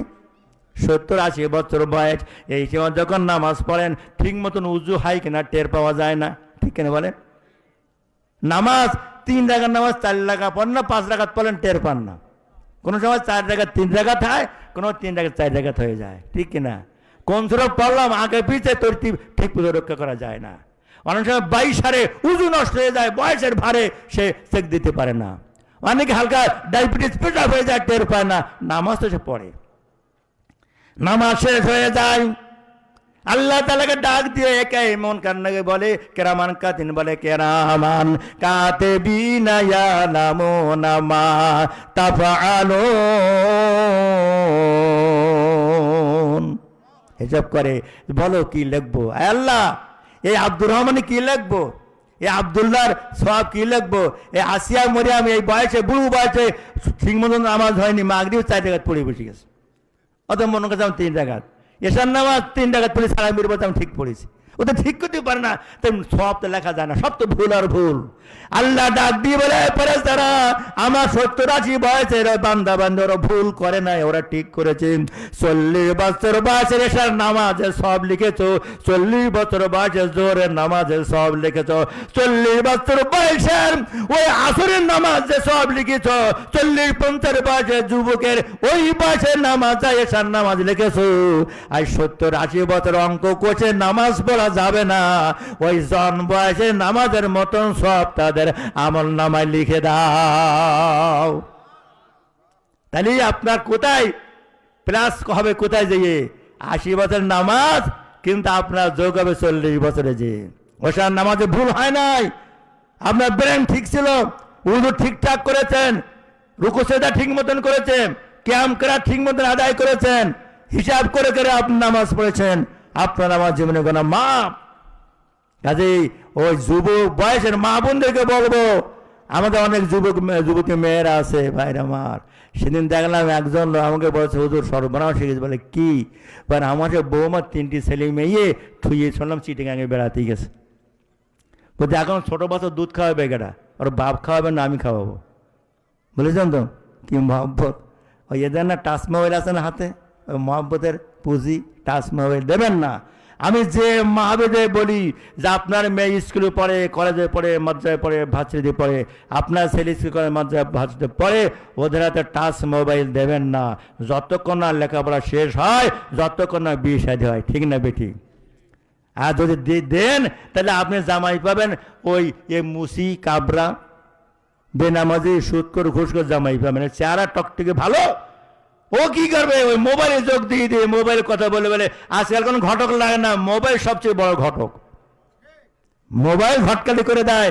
এ আপনি এই বেতিঙ্গালি বাঁচবেন আর ঢাকার মেয়ের সাথে যোগাযোগ, আপনার মেয়ে দান্নি গেলে ঢাকা ছেড়ে যোগাযোগ, সে মানসিক জাত না চোর ডাকে না সুতোর হারাম না লম্পট গাঁজা কর মাত কর কিনা, যখন বিয়ে হয়ে যায় দেখবেন গাঁজা কর মাত কর 3 দিন পরে পোঙা লাঠি মেরে বের করে দেয়, এমপির বাড়ি যায়, সেদিন গেছে। আমি বললে ভাই ওই বৌমার বিচার করবেন না, কোন বউ মরিছে, ছাগল গরু চুরি হয়ে গেছে, হাঁস গেছে পুকুরে, তাই বিচার। আপনি এমপি যিনি হাঁস মজুরি বিচার করে জানি, ওই মেম্বার আছে, চেয়ারম্যান আছে, আমাদের ওই ইউনিয়নের ওয়ার্ডের নেতারা, তাদের কাছে যান, আপনি সংসদে যান, গোটা শ্যামনগরকে সোনার শ্যামনগর করার জন্য যা দরকার আপনি তাই বাজেট করে নিয়ে আসবেন, আমাদের হাঁস মুরগি বিচারের দরকার নাই। ভাইরা বন্ধুরা আমার, আল্লাহ তাআলা বলছে যে অসাব্য নাসা বিবাদাতিল্লাহ, নবী বলেছেন কিয়ামতের ময়দানে মাথার উপরে 1 বিঘত উপরে সূর্য থাকবে, কিন্তু সূর্যের তাপ তোমার গায়ে লাগবে না। যদি জন বয়সে যুবক বয়সে কাজটা করতে পারো, দেখবেন অনেক যুবকেরা এই যুবকেরা কেবল সহ তার সাথে যুবকেরা এরা 2 দিন ব্যাপী কোরআনের মাহফিল করতেছে। আবার অনেক যুবক এমন আছে যারা ওই মমতা ব্যানার্জির তারা নাচ গান করায়, এবং যখনই গান বাজনা হয়ে যায়, সাবারা ববিতা মমতা গান বাজনা হয়ে যায়, সকালে ওরা টিকা টিপ্পনি করে ফাজলামি মারে। ও ভাইয়েরা, তোমরা তো 2 দিন তফসির মাহফিলে কয়জন হাজির করেছিলে? আমরা শুধু একটু মমতার ডিস্কো ডান্সে হাজার হাজার মানুষ বিনা দাওয়াতে আমরা পেয়েছিলাম। ধরে বলে নাউজুবিল্লাহ, এই যুবকরা আপনার কবরের একমাত্র দুশ্মন। হে বাবারা মায়েরা, ওয়া ওয়ালাদিন সালিহিন ইয়াদউ লাহু, এমন নেক সন্তান বানাও যে সন্তান মরণের পরে কোরআন তেলাওয়াত করে সওয়াব পাঠাবে কবরে, যে সন্তান কোরআনের মাহফিলে টাকা দিয়ে সাদকা করবে আর দোয়া করবে আল্লাহ এই সব মা বাবার কবরে পৌঁছে দাও, যে 5 ওয়াক্ত নামাজ অন্তত দোয়া করবে আল্লাহ যত নামাজ পড়েছে সব অর্জন করেছি আমার মায়ের বাবার কবরে তুমি পৌঁছাইয়া দাও। এরকম সন্তানরা যখন আল্লাহর কাছে দোয়া করবে ওয়া ওয়ালাদিন সালিহিন ইয়াদউ লাহু, আল্লাহ তাআলা আমি কারেন্টের মতো ওই এতিম সন্তানদের দোয়া কবুল করে নিয়ে তার বাপ মায়ের কবরগুলো জান্নাতের টুকরা বানিয়ে দেয়। আর আমরা যদি আপনার ছেলে চোর হয়, ডাকাত হয়, মদখোর, গাঁজাখোর হয়, জেনা করে, ধর্ষক হয়, সুদখোর, ঘুষখোর হয়, সে যা করবে আপনি তার বদলা কবরে শুয়ে পাবেন। আল্লাহ বলবো কি কুসুন্দা দেখেছো, টাকা দিয়ে নিজে ছিলে ঘুষখোর, নিজে 1 লাখ 1.5 লাখ নেছো, সুদ খাইয়ে গিয়ে ছেলের জন্য বিল্ডিং বানিয়ে দিয়ে আসছো, 4 চাকা গাড়ি বানিয়ে দিয়েছো, বাড়ি বানিয়ে দিয়েছো, কত ঘের বানিয়ে মালিক করে দিয়েছো। আজ পিটান তুই খাও, সেই নিমক হারাম কুসন্তান, তুই যেমন ছিলিস সুদ করে ধারি, ঘুষ করে ধারি, সে বেনামাজি, বিপদ্দার, জেনাকার, ধর্ষক, খুনি, তুমি কি শয়তান রেখে এসেছো। আজকে তার যে আমল, এই আমল অংশ তুমি একটা নাও, নিতে হবে। রসুল হাদিসে বলেছেন, রসুল সৎচক্ষে দেখেছেন, তিনি মেরাজে যেয়ে সৎচক্ষে দেখেছেন যে এই বাম্মার ফলাফলটা কি। আমি অনুরোধ করব যে এই দাঁতনি খালিতে যে বাম্মা আছেন সাবধান হন।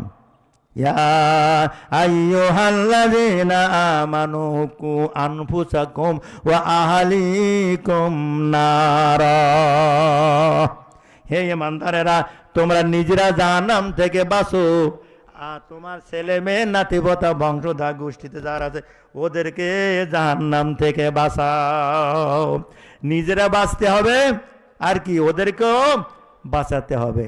তা আপনার বয়স 40 বছরের বাবা, 40 বছরের বাবাকেও ছেলে দেখে না নামাজ পড়তে, বরং দেখে যে পুজোর বাজারে যায়, যাত্রায় যায়, সিনেমায় যায়, আবার লোকে ঘেতে বাগদা চুরি করে আনি বাড়ি নিয়ে আসে, হ্যাঁ জঙ্গলে যায় ডাকাত করে নিয়ে আসে, ওই ছেলে দেখে, ছেলে বেতন তখন 18-20 বছর। তাহলে আপনি 40 বছরের নামাজ পড়েননি, আপনার ছেলে 15-20 বছর পর দেখতেছে আব্বা এই অবস্থা, ওই ছেলে নামাজি হবে? নামাজ হবে? হবে না। আপনার পিতা মাতা যদি ভালো না হয়, লাইক ফাদার লাইক সন, যেমন পিতা তেমন সন্তান হবে। হযরতে আব্দুল কাদের জিলানী রাহমাতুল্লাহ আলাইহি, উনি একদিন মাদ্রাসা থেকে বাড়ি এসেছেন, মক্তব থেকে বাড়ি এসেছেন, ছোট মানুষ, এসে বলছে মা, বলে কি গো বাবা হঠাৎ করে এসেছো কেন? বলে আমি এজন্য এসেছি মা, আমি যখন তোমার পেটে ছিলাম বলো তুমি কোনো হারামি কাজ করেছো কিনা। সুবহানাল্লাহ। ছোট্ট আব্দুল কাদের মাকে জিজ্ঞাসা করছে, মা বলো আমি যখন তোমার পেটে ছিলাম, রেহেমে ছিলাম, তখন তুমি এমন কোন অপরাধ করেছিলে, এমন কোন হারামি কাজ করেছিলে, অন্যায় কাজ করেছিলে যা আল্লাহ রসুল পছন্দ করতো না, এমন কাজ করেছিল না কেন বলো। মা তো বেবাদে বুড়ি গেছে, খুব চিন্তা ভাবনা করতে যে আব্দুল কাদের কি বলে, কোন কালের কথা তা আমার মনে নাই। বলছে মা তোমাকে বলতেই হবে, নতুবা আমি আর মাদ্রাসায় পড়তে যাব না, আমার ওই লেখাপড়ার কোনো দাম নাই। বলো কেন আব্দুল কাদের? বলে আমি কোরআনের আয়াত এত করে পড়তেছি, বারবার পড়ি মুখস্থ হয় না। আমি আমার আল্লাহকে বলি, আল্লাহ আমার মা একজন ওলি মানুষ, আমার বাবা একজন ওলি মানুষ, আমি তারই সন্তান, আমি কোরআনের আয়াত একবার পড়বো, কেন আমার মুখস্থ হয় না? আমার মনে বলে মা যখন আমি তোমার পেটে ছিলাম তুমি এমন কি অপরাধ করেছো যে আল্লাহ তাআলা খুশি হয় না। আব্দুল কাদের মা বুঝতে পেরেছে, বলছে বাবা তুই ঠিকই বলেছিস, একটা ত্রুটি আমার জীবনে হয়েছিল। বলে কি? বলছে বাবা তুই যখন আমার পেটে ছিলি আমি চাটনি খুব পছন্দ করতাম, তেঁতুলের টক। অনেক মা বোন আছে যাকে চাটনি পছন্দ করে, টক জাতীয়, মেয়েরা বেশি বেশি টক খায়, আর মা বোনদেরকে বলবো বেশি বেশি টক খাবেন। মায়ের আছে খার জাতীয়, ওই শরীর কন্ট্রোল করার জন্য বেশি বেশি টক খাওয়া দরকার। হযরত আব্দুল কাদের জিলানী মা বলছে বাবা একদিন তুমি আমার পেটে ছিলে, আমি যখন বাবার বাড়ি এসেছি, আমাকে নিয়ে এসেছে বাবার বাড়ি বেড়াতে, আমি পালকিতে নেমে যখন বাড়ির ভিতরে পাঁচিলের মধ্যে ঢুকলাম, আমি তাকে দেখলাম আমার মায়ের ঘরের সামনে ওই তেঁতুলের সালাদ, তেঁতুলের চাটনি রোদে দেওয়া আছে। বলুন সুবহানাল্লাহ। আমি কিরাম, আমি খুব টক পাগল ছিলাম, আমি খুব ওই টক চাটনি ভালোবাসতাম। আমি কোনো জিজ্ঞাসাবাদ না করে ওই সালাদ, ওই চাটনি আমি খাওয়া শুরু করেছি। অনেক করে আমি খেয়েছি, মন যতক্ষণ চেয়েছে। খাওয়া দাওয়া শেষ হয়ে গেছে, তখন আমি ঘরে ঢুকেছি। মা বলছে, এই মা গো, তুমি কি এত দেরি করলে কেন? বললাম, মা আমি চাটনি খেতেছিলাম। মা বলছে, মা তুমি কি জানো এ চাটনি আমার না, এটা হলো তোমার চাচি আম্মার। কথা বুঝেছেন? চাচি আম্মা টক সালাদ খাওয়ার কারণে দেখছে যে কি হযরত আব্দুল কাদের জিলানী বলছে, মা গো তুমি কি ক্ষমা চেয়ে নিয়েছিলে? বলে, আমি পরে নিয়েছিলাম ক্ষমা চেয়ে, আমার লজ্জা করতেছিলাম, যেমন না বলে চাচি ছাড় ওই চাটনি খালাম। আম্মা বলার পরে আমি কিছুদিন পরে আমি ক্ষমা চেয়ে নিয়েছিলাম। এই যে কয়েকদিনের জন্য আমার ভিতরে হারাম প্রবেশ করেছে আব্দুল কাদের, আমার মনে হয় ওই হারাম খাওয়ার কারণে, হারাম গ্রহণ কারণে তোমার কোরআন হেফজ হতেছে না। খেদমতে মা দার পে দার কোন ইখতিয়ার, খেদমতে মা দার পে দার কোন ইখতিয়ার, তাসাওয়াজ মাল দৌলত বখতিয়ার। তোমার মালে সম্পদের কোনো মূল্য নাই যদি তোমার মা বাপ খুশি না হয়ে যায়। এই জন্য আপনি জন যুবক বয়সে যে আমলগুলো করবেন, বরাবর সব আপনার মায়ের কবরে যাবে, বাবার কবরে যাবে, আপনি সব পাবেন। বলুন সুবহানাল্লাহ। আল্লাহ তাআলা বলছে, আমি আয়াতটি পড়েছিলাম, সংক্ষিপ্ত আয়াতের কথা বলে আমি শেষ করব। আল্লাহ তাআলা বলছে, ইয়া আইয়ুহাল্লাযীনা আমানু ইন্না মিন আজওয়াজিকুম ওয়া আওলাদিকুম আদুওয়াল লাকুম ফাহযারুহুম। হে ইমানদারেরা, তোমাদের স্ত্রীরা, তোমাদের ছেলেমেয়েরা কেউ কেউ তোমার শত্রু। কি বলেন? শত্রু। ফাহযারুহুম, তাদের থেকে সাবধান থাকো। আল্লাহ কোন বলছেন যে ছেলে মেয়েদের থেকে আর বউদের থেকে সাবধান থাকো, কারণ তোমাকে জাহান্নামে নিয়ে যাওয়ার জন্য তোমার বউ যথেষ্ট, তোমাকে জাহান্নামে নেওয়ার জন্য তোমার ছেলে মেয়ে যথেষ্ট। ঠিক না বেটি? জুনায়েদ বাগদাদী রহমাতুল্লাহ আলাইহি একদিন ওর স্ত্রী, রাত্রিতে স্ত্রী খুব আনন্দ করতেন, একে অপর প্রতি গভীর ভালোবাসা প্রেম প্রীতি ছিল। একদিন রহস্য করে স্ত্রী বলতেছে, স্বামী গো, হে বাগদাদী তুমি বলো তোমার লোকে সম্মান দেয়? ওরে বাবা, সম্মান? খোকার মা, তুমি যদি আমার সঙ্গে থাকতে দেখতে কি সম্মান আমাকে দেয়, ভালোবাসে। বা ঠিক আছে, তোমার রহস্য করে বউ বলতেছে যে তোমার এত সম্মান দেয় না, তোমার সম্মান হলো আমার বাম হাতের মুঠোর মধ্যে। কথা বুঝতে পেরেছেন? আচ্ছা, এই কথা বলে চাচি যদি বলে, ভাবি আর সহ্য করবেন যে লোকে আমার এত, আমি বড় এমপি, বড় হুজুর, বড় পিসে, বড় কিছু আমি, আর তোর হাতের বাম হাতের মধ্যে আমার সম্মান এত ছোট? খুব রেগে গেলেন উনি। হ্যাঁ, তুমি কি বললে বলো, এর ব্যাখ্যা দাও। বলে, ব্যাখ্যা অ্যাকাউন্ট দেবো না, আপনার গা জ্বালা করতেছে, বুঝেছি, আমি ব্যাখ্যা দেবো 40 দিন পরে। কয়দিন পরে? 40 দিন পরে। এবার ওই 5 দিন থেকে শুরু হয়ে গেল। আগে যেমন জুনায়েদ বাগদাদী রাস্তা দিয়ে গেলে ওই লোক সব ছুটে তো পাগলের মতন সালাম দিয়ে কদম বসি করতো, দোয়া সে তো আস্তে আস্তে ওই সালাম দেওয়া ভাটা পড়ে গেছে, দোয়া চাও ভাটা পড়ে গেছে। 40 দিন পরে দেখা গেল রাস্তা দিয়ে যখন জুনায়েদ যায় আর সালাম দেবে না বলে অনেকে পালিয়ে যায়। জুনায়েদ রহমাতুল্লাহ ঘরে রাতে বসে, খুকির মা বলো কি হলো? সর্বনাশ হয়ে গেছে, আমি তোমার উপর রাগ করেছিলাম, চ্যালেঞ্জ করেছিলাম, বলো কি ঘটনা ঘটেছে? জুনায়েদ তার স্ত্রী বলছে, হে স্ত্রী, হে স্বামী গো, হে আল্লাহর ওলি জুনায়েদ, আপনি শোনেন। বলে কি? বলে, আমি যখন পেশাব করি, পায়খানা করি, আমি কুলুপ ব্যবহার করি, আমি টয়লেট পেপার আমি ব্যবহার করি, আমি নাপাক কিছু করি না, এরপরে আমি পানির ব্যবস্থা করি। আর অনেকেই কি করে যে পায়খানা পেশাব করে ঝাল বাটে, হলদি বাটে, হঠাৎ করে পায়খানা পেশাব লেগেছে, দৌড়ি ওই ওয়াশরুমে যায়, টয়লেটে যায়, এবার কোনো উপরে সুচি মুচি আসে, ওই পায়খানা রেস্ট তখনও তার হাতে থাকে, ঝাল হলদি বাটা শুরু করে। আর দেখা যায় আপনি যা খান, স্বামীরা যা খায়, ও তার পেশাব পায়খানা একটা অংশ তার পেটের মধ্যে ঢুকে যায়। স্বামী গো, আমি বিনা টয়লেটে, আমি বিনা কুলুকে কোনোদিন পেশাব পায়খানা করি না। পবিত্র জিনিস ছাড়া আপনাকে আমি খাওয়াই না। তখন আপনি আমাকে চ্যালেঞ্জ করলেন কেন? আমি ওই দিন থেকে টয়লেট ব্যবহার করি না, ওই দিন থেকে আমি ডেলা কুলুক ব্যবহার করি না, সাধারণ মেয়েদের মধ্যে আমি রান্না বড়ি করে খাওয়াই। আস্তে আস্তে দেখা গেছে না পাক খেতে খেতে আপনার কলিজারা কাবা হয়ে গেছে, কালো হয়ে গেছে। খতামাল্লাহু আলা কুলুবিহিম ওয়া আলা সামিইহিম ওয়া আলা আবসারিহিম, আপনার কলবটা মরে গেছে, কানে কানে শ্রবণ শক্তি কমে গেছে, দেখার জ্যোতি কমে গেছে, আপনাকে জনগণ আর ভালোবাসে না। সাথে সাথে জনাব হাত ধরে বলছে, খোকার মা আমি ভুল বুঝেছিলাম, আমাকে মাফ করে দাও, খবরদার কাল থেকে যেন তুমি এই আমল আর করবা না। ধরে বলেন সুবহানাল্লাহ। দেখেছেন, বউ যদি বেপরদায় যান, বউ যদি দায়ুস হয়, বউ যদি আপনার হারাম খাওয়ায়, ছেলে বাগদা চুরি করে নিয়ে এসেছে আপনার ঝোল করে খাওয়ায়, খোঁজ খবর নিলেন না।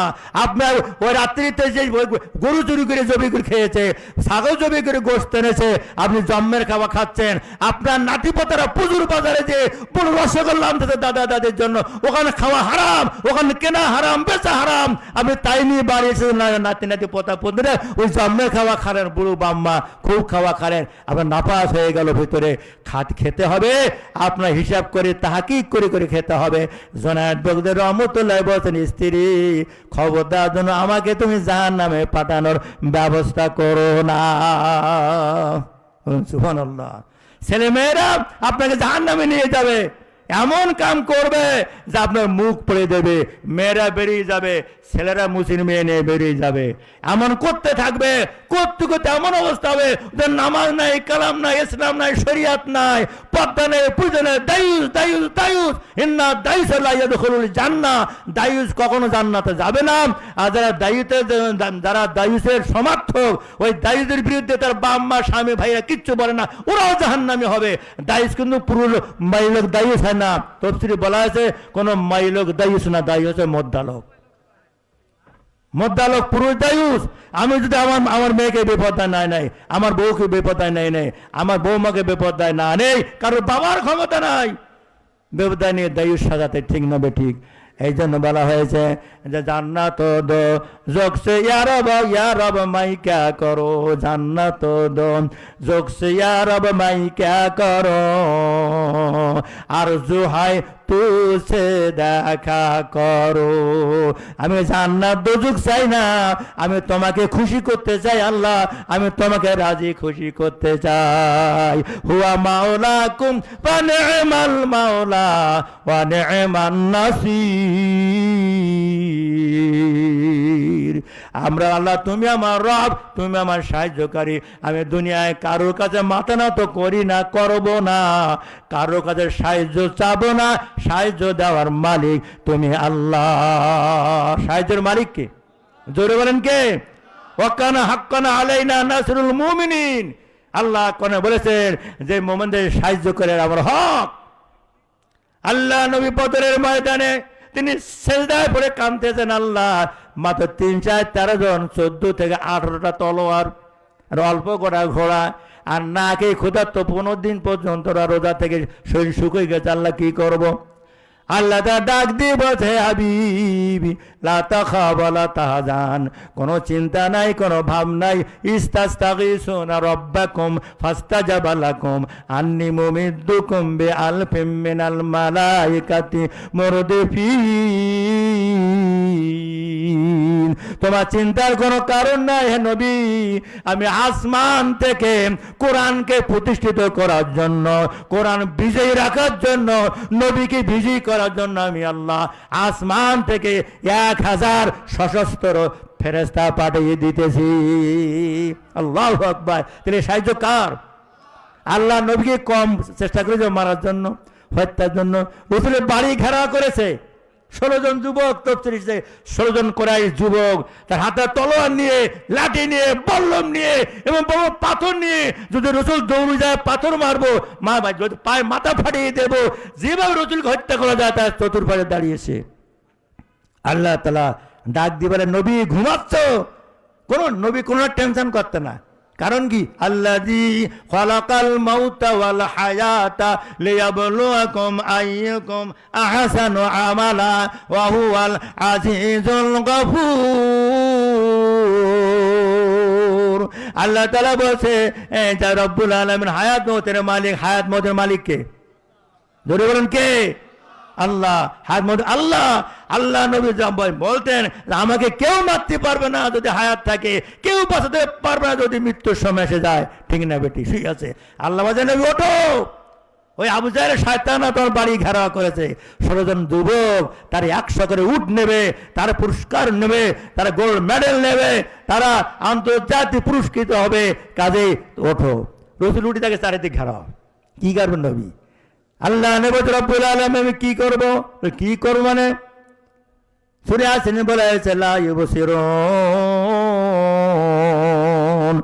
আয়াত ইয়াসিনুল কোরআনিল হাকিম ইন্নাকা লামিনাল মুরসালিন আলা সিরাতিম মুস্তাকিম তানজিলুল আজিজুর রহিম লিতুনজিরা কাওমা মা উনজিরা আবাহুম ফাহুম গাফিলুন লাকাদ হাক্কাল কাওলু আলা আকসারিহিম ফাহুম লা ইউমিনুন ইন্না জাআলনা ফি আনাকিহিম আগলানা ফাইলা আসকানি ফাহুম মুকমাউন ওয়া জাআলনা মিন বাইনি আইদিহিম সাদ্দান ওয়া মিন খালফিহিম সাদ্দান ফাগশায়নাহুম ফাহুম লা ইউবসিরুন।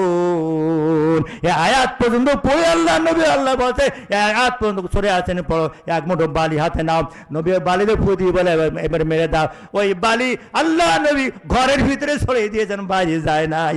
আল্লাহ নবী আল্লাহ এই বালি ছড়িয়ে কি হবে? আল্লাহ তাআলা বলছেন নবী তুমি এই বালি ছড়িয়ে দাও, চতুর্দিকে ছড়িয়ে দাও। ভূতেরা বালি কাঁদুনি গ্যাসের মতন বেঈমান যুবকদের আমি চোখে আঘাত করব। এমন আঘাত করেছে আল্লাহ নবী তফসিরে এসেছে নবীর গায়ে চাদর যখন নবী যাচ্ছে ওদের ফাঁক দিয়ে ওরা গায়ে গায়ে দাঁড়িয়ে যেন ফাঁসাতে না পারে, নবীর গায়ে চাদর ওদের গায়ে এভাবে বাড়ি দিচ্ছে, বাতাচ্ছে, ওদের আঘাত করছে। তোরা রেডি হওয়া, তোরা দেখ নবী যেতেছে, কিন্তু ওদের ওই চোখ দিয়ে আর ওই জ্ঞান দিয়ে নবীকে দেখতে পায় নাই। জোরে মানে সাহায্য কার? আর জোরে কার সাহায্য? সে আল্লাহ হাসানা মারা গেছে, যদি থাকে আল্লাহ আমাদের সাহায্য করবে না? আমরা কাউকে ভয় পাই না, ভয় করি কার? জোরে ভয় করবো কার?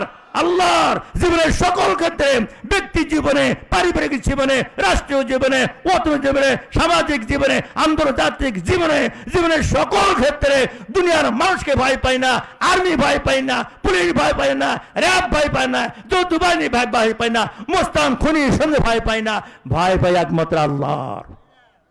আল্লাহকে যারা ভয় পায় সারা দুনিয়া তাদেরকে ভয় করে। ঠিক কিনা? এই জন্য আল্লাহ তাআলা বলছে দুনিয়ার মানুষের হে যুবকেরা তোমার জন্মবয়সটা আল্লাহর পথে কাটাও, তফসির মাহফিল করেছ আলহামদুলিল্লাহ। ওই যুবকদেরকে আমি ধন্যবাদ জানাই। ওই যুবকেরা যেন এর চেয়ে বেশি বেশি কোরআনের খেদমত করতে পারে, এর চেয়ে বেশি বেশি যেন তারা দিনের দাওয়াতি কাজ করতে পারে, এর চেয়ে বেশি বেশি কোরআন প্রতিষ্ঠার জন্য তারা জানমাল কোরবান করতে পারে। ওই একটা যুবক যখন কিয়ামতের ময়দানে আরশে আজিমের নিচে যাবে ও কানবে আল্লাহ আমার মা বাপকে আমি আপনি কোথায় রেখেছেন? আল্লাহ নবী বলছি আল্লাহ তাআলা ডাক দিয়ে বলে হে আব্দুর রহমান, হে রকিবুল ইসলাম, হে আব্দুল্লাহ, হে আসিয়া মারিয়াম, তোরা কোরআন প্রতিষ্ঠার জন্য যা কাজ করেছি এই জন যুবক বাচ্চা আরশের নিচে আল্লাহ স্থান দিয়েছে। আজকে শুনে নে আমি আল্লাহ তোর মা বাপকে কখনো জাহান্নামে দেব না। এবার এই যুবকের বলবে আল্লাহ তুমি আমাকে আরশে বসিয়েছো, উদখুলুল জান্নাহ, তুমি বলছো জান্নাতে যা, আমি কি একা একা জান্নাতে যাব? পিছন দিকে তাকেই দেখবে তার মা বাবা, তার দাদা দাদি, তার নানা নানি, তার শ্বশুর শাশুড়ি, তার বাবা মা, তার ওস্তাদ, তার আপনজন যারা তার কথা মতন আল্লাহর কোরআনকে ভালোবেসেছে, কোরআন কায়েমের কাজ করেছে, ওরা পেছনে দাঁড়িয়ে থাকবে। এই যুবক কানবার বলে আল্লাহ আমার মুরব্বী বাবা মা, দাদা দাদি, নানা নানিকে আমি সাথে না নিয়ে জান্নাতে যাব না। আল্লাহ নবী বলছেন এইরকম আহলে কোরআন একজন যুবক যখন জান্নাতে যাবে আল্লাহ তাআলা বলবেন হে যুবক, হে আব্দুল্লাহ, আব্দুর রহমান, তুই তোর মাকে বাপকে জান্নাতে নিয়ে যা, তুই কয়জনকে তোর মন জান্নাতে নিতে চাস? এই আব্দুল্লাহ আব্দুর রহমান বলবে আল্লাহ আমার মন তো অনেকের চায়, অনেকে জান্নাতে নিতে চায়, আমি কি করব?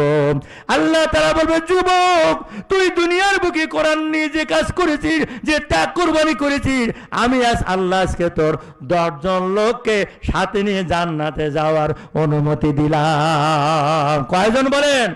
10 জন। আপনারা কি সেই জান্নাতে যেতে চান? চার কিনা কারা হাত না, কারা কারা জান্নাতে যেতে চায়?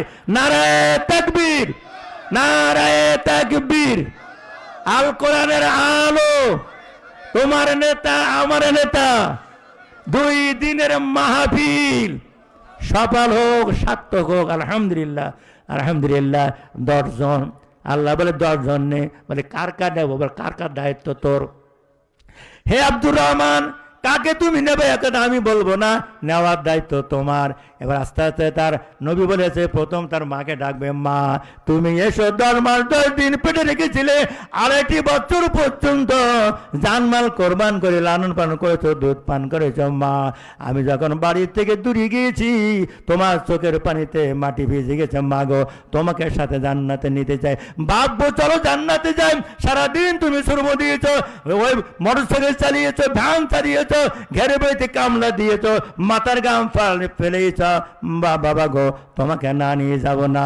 আল্লাহ নবী বলছেন, এমন করে তার মা, তার বাবা, দাদা দাদা, নানা নানি, অনেকে দেখেন নাতি পোতাকে এত ভালোবাসে, বৌমাকে অত ভালোবাসে না যত তার পোতা পত্নীকে ভালোবাসে। অন্যায় নাতনিকে এত ভালোবাসে, জামাই মেয়েকে অত ভালোবাসে না। এইরকম মায়া মমতার আল্লাহ নবী বলেছেন 10 জন লোককে জান্নাতে নেবে। কারা জানো? যে 10 জনকে আল্লাহ জাহান্নামের সার্টিফিকেট দিয়ে দিয়েছে, ওরা নিশ্চিত জাহান্নামী। এরপর ওই সন্তানের কারণে আল্লাহ তাআলা 10 জন জাহান্নামীকে জান্নাতি করে দেবে। জোরে বলুন সুবহানাল্লাহ। এই জন্য আল্লাহ বলছে যে খবরদার, খবরদার, আমওয়ালুকুম আওলাদুকুম ফিতনা। কি ফাত্তা ওয়াইনতা ইন্নামা আমওয়ালুকুম আওলাদুকুম ফিতনা। তোমাদের সন্তান আর তোমাদের সম্পদ তোমার ফিতনা, ফিতনা পরীক্ষা। এই সন্তানের জন্য তুমি চুরি করো, এই সন্তানের জন্য ডাকাত করো, এই সন্তানের জন্য মায়ের জমি দাও না, এই সন্তানের জন্য বুড়ির জমি দাও না, এই সন্তানের জন্য তুমি সুদ ঘুষ খাও, এই সন্তানের জন্য তুমি কত কাম কুকাম করো। কেন? সন্তান যেন বড় লোক হয়ে বাঁচতে পারে। আমওয়ালাকুম, আর মাল তুমি বড়, তোমার 1 লাখ টাকা আছে ব্যাংকে, 10 লাখ করতে চাও, একটা ঘের বাড়ি আছে আরো 2টো করতে চাও, একতলা বিল্ডিং আছে 2 তলা দিতে চাও, একটা আছে আরো করতে চাও। হাত্তা শুরুতুমুল মাকাবির, কবরে না যাওয়া পর্যন্ত তোমার চেষ্টা প্রচেষ্টা অব্যাহত থাকে। কত বানাতে পারি? চুরি করে বানাই, জঙ্গলে ডাকাত করে বানাই, সুদ খেয়ে বানাই, ঘুষ খেয়ে বানাই, জমির আলঠিলে বানাই, মালে ভেজাল দিয়ে বানাই, ওজনে কম বেশি করে বানাই, মিথ্যা সাক্ষী দিয়ে বানাই। আর যেভাবে বানাই না কেন, সুদ ঘুষ চুরি ডাকাতি কোনটা বাদ দেবো না, পুরো সম্পদ আর সম্পদ, সম্পদ বানাবো, সম্পদ বানাবো। আল্লাহ তাআলা বলছে এইরকম হালাল হারাম না দিকে, এইরকম হারাম খোরেরা 1 ফোঁটা রক্ত তার গায়ে হারাম রক্ত থাকতে সে জান্নাতে যেতে পারবে না। জোরে বলুন নাউজুবিল্লাহ। জান্নাতে যেতে পারবে না। জান্নাতে যাওয়ার জন্য শর্ত হলো আপনাকে হালাল খোর হতে হবে। আপনি কষ্ট করেন, আপনি মাথার গাম পায়ে শ্রম করেন। আল্লাহ নবী বলেছে যে যারা আল কাযবু হাবিবুল্লাহ, যারা শ্রমিক আল্লাহর কাছে তারা সবচেয়ে প্রিয় ব্যক্তি। মাথার গাম পায়ে ফেলবেন, হালাল রিজিক খাবেন। হযরতে সুলতান সাউরি রহমাতুল্লাহ তাআলা শাগরেদ বলছে, হুজুর 20 বছর আপনার দরবারে জিকির আসর করলাম, আমার ফায়েজ হয় না, নামাজে মন বসে না। কারণ কি? বলছে বাবা তুমি খাও কি? বলে খাবার কি, আমার 1 ছেলে ডিসি, 1 ছেলে ওসি, 1 ছেলে এসপি। আর বৌমারা ওরা গেলে প্রতিদিন বিরিয়ানি, পলোয়া, মানে ইলিশ মাছের মাথা, বড় রুই কাতলের মাথা, বিভিন্ন মাছ গোটা আমার খাওয়ায়, এজন্য ওই খেয়ে আসি। বলছে বাবা তুমি কি খাওয়াটা তা কি করে দেখেছ? ও এখানে হালাল না হারাম, তোমার ছেলেরা ঘুষ কর কি সুদ কর কিনা, বউরা বেনামাজি কি বেপাতার দায়ী কিনা দেবেন না, ওসব অঙ্ক কষিনি। আপনার দরবারে বাইরে খেয়ে চলে আসি। হুজুর বলছেন বাবা 20 বছর এসেছো, আরো যদি 50 বছর আমার দরবারে থাকো তুমি ভালো হতে পারবা না। বরং তুমি কি করো, হালাল খাও। বলি কিভাবে? বাবা কালকে তুমি আমার একটা মুরিদ, বড় লোক, আর একটা মুরিদ আছে গরিব মানুষ, তার বাড়ি যাইও। গেছে রাত্রিতে, এত গরিব কিছু নেই, একটা রুটি, ওরা বাড়ির 3 স্বামী, একটা বাচ্চা, 3 জন। এবারে এই হুজুর গেছে, সে 4 জন হয়ে গেছে, একটা রুটি। গভীর রাত্রিতে একটা রুটি 4টে ভাগ করে 1/4 অংশ মেহমানকে দিয়েছে। মেম্বার রেগে ফায়ার, আজ তো বেয়াদব, আমি জীবনে কোনোদিনও বাড়ি আসিনি, আমি আসলাম আর হুজুর এর বাড়িতে পাঠিয়ে দিয়েছে, একটা রুটির তো অর্ধেক নেই দে, একটা ধরে মানে শিখি রুটি দিয়েছে, বেয়াদব করে আগের একটুকু খাইয়েছে, খাইয়ে কথা বলছে না। আর ওয়াইফি বলতে হুজুর মাফ করবেন, আমি গরিব মানুষ, তা যা খাইছেন আর শুক্রিয়া আদায় করেন, যাও আমার শুক্রিয়া আদায় করেন, তোমার ওয়াজ করা লাগবে না, আমি ওটা বুঝি, যাও। এক ঘুমির পরে রাত 3টা 3:30টার দিকে চিল্লাচ্ছে, আল্লাহ তুমি ওকে বাঁচাও, ওর বাঁচাও, ওর বাঁচাও, ওর মারু না, মারু না। এবার বাইরে ছুটে গেছি, হায় হায় রে সর্বনাশ হয়ে গেছে, আমি খাতি দিতে পারিনি, ভালো লেপটাসও দিতে পারিনি, হুজুরে আমার মেহমান তো বেয়াদবি হয়ে গেছে, আমি কি বলবো, যাই পা জড়িয়ে কান্দার বারে হুজুর মাফ করেন, বাঁচে না, মাফ করা লাগবে না, আপনি সরে যান, সরে যান, আমি যে জিনিসটি দেখেছি আপনি তার চোখে দেখেন না। বলছে হুজুর কি দেখেছেন বলেন, দাঁড়িয়ে দিতেছেন, বলছে কি দেখেছেন, বলে আমি কি দেখেছি, আপনি কি দেখেছেন ওটা আমি শুনবো না, আমার বাচ্চা শুনবে। 7-8 বছরের বাচ্চা ও যে সালাম দিয়ে বলছে হুজুর আপনি কেন চিল্লাই উল্লেন, বাঁচাও বাঁচাও, ঠাকাও ঠাকাও বলে কেন চিল্লাতেছেন, কেন আপনি এমন ভাবে উঠেছেন, আপনাকে বেয়াদবি করে ফেলেছি। ওই হুজুর বলছে মা তুমি জানো না, জানো না, আমি এমন একটা জিনিস দেখেছি যা তুমি জানবা না, তুমি বুঝতে পারো না। বলে কি সেটা বলো, কি জিনিস দেখেছেন? বলে আমি ঘুমায় হঠাৎ করে দেখলাম আটলান্টিক মহাসাগর দিয়ে বিরাট একটা ব্যবসায়ী জাহাজ যেতেছে, ওই জাহাজের তলা ছিদ্র হয়ে গেছে, ওই জাহাজটা ওই আটলান্টিক মহাসাগরে ডুবে যেতেছে, ওই জাহাজে কোটি কোটি টাকার সম্পদ, সোনা রূপা টাকা পয়সা ভর্তি করা ডুবে যেতেছে। আমি আল্লাহর কাছে কাঁদতেছি, আল্লাহ ওই জাহাজটা ডুবে দিয়ে ওই মালিককে তুমি ধ্বংস করে দিও না। নফস শয়তান যাতে করি মারা হেমান রহমাত বা সাদশে পায়াত খায়মান। বলছে যে তাই ওই 8-10 বছর মেয়েটি বলছে হুজুর আমি জীবনে আমার ছোট ভাইয়ের আমার আব্বার ভাই তো অনেক মেহমান আসে, কিন্তু আপনার মতন বোকাচন্ডী, আপনার মতন নাদান এইরকম মেহমান আমি জীবনে কোনোদিন দেখিনি। মেয়ে বলছে পিসে হুজুর তো একদম কিং কর্তব্য বিমূঢ় হয়ে পড়েছে, মাগো আল্লাহ মেয়েটি কি বলে। এবার হুজুর বলছে মা তুমি বলো কি হয়েছে বলো। বলছে হুজুর আপনি ভুল করেছেন, ওই যে আটলান্টিক মহাসাগর দিয়ে যে জাহাজটি যেতেছে ওটা আমিও দেখেছি, আমার মাও দেখেছে, বাবাও দেখেছে। ওই জাহাজটা হলো ডাকাতির জাহাজ, ওরা ওই শহরে বন্দরে হাটে বাজারে ডাকাতি করে আর সোনার উপরটা ছিনতাই করে, কিডন্যাপ করে কেড়ে নেয়, ওই সোনার উপর টাকা বাড়ে ডাকাতি করে করে জাহাজ ভরে নিয়ে যেতেছে। ফাতার আব্বাসু হাত্তা ইয়াতি আল্লাহ বি আমরিহি, আল্লাহর গজবের উপরে নাজিল হয়েছে, আল্লাহর গজবে সাগরে সলিল সমাধি হতেছে। জোরে বলুন সুবহানাল্লাহ।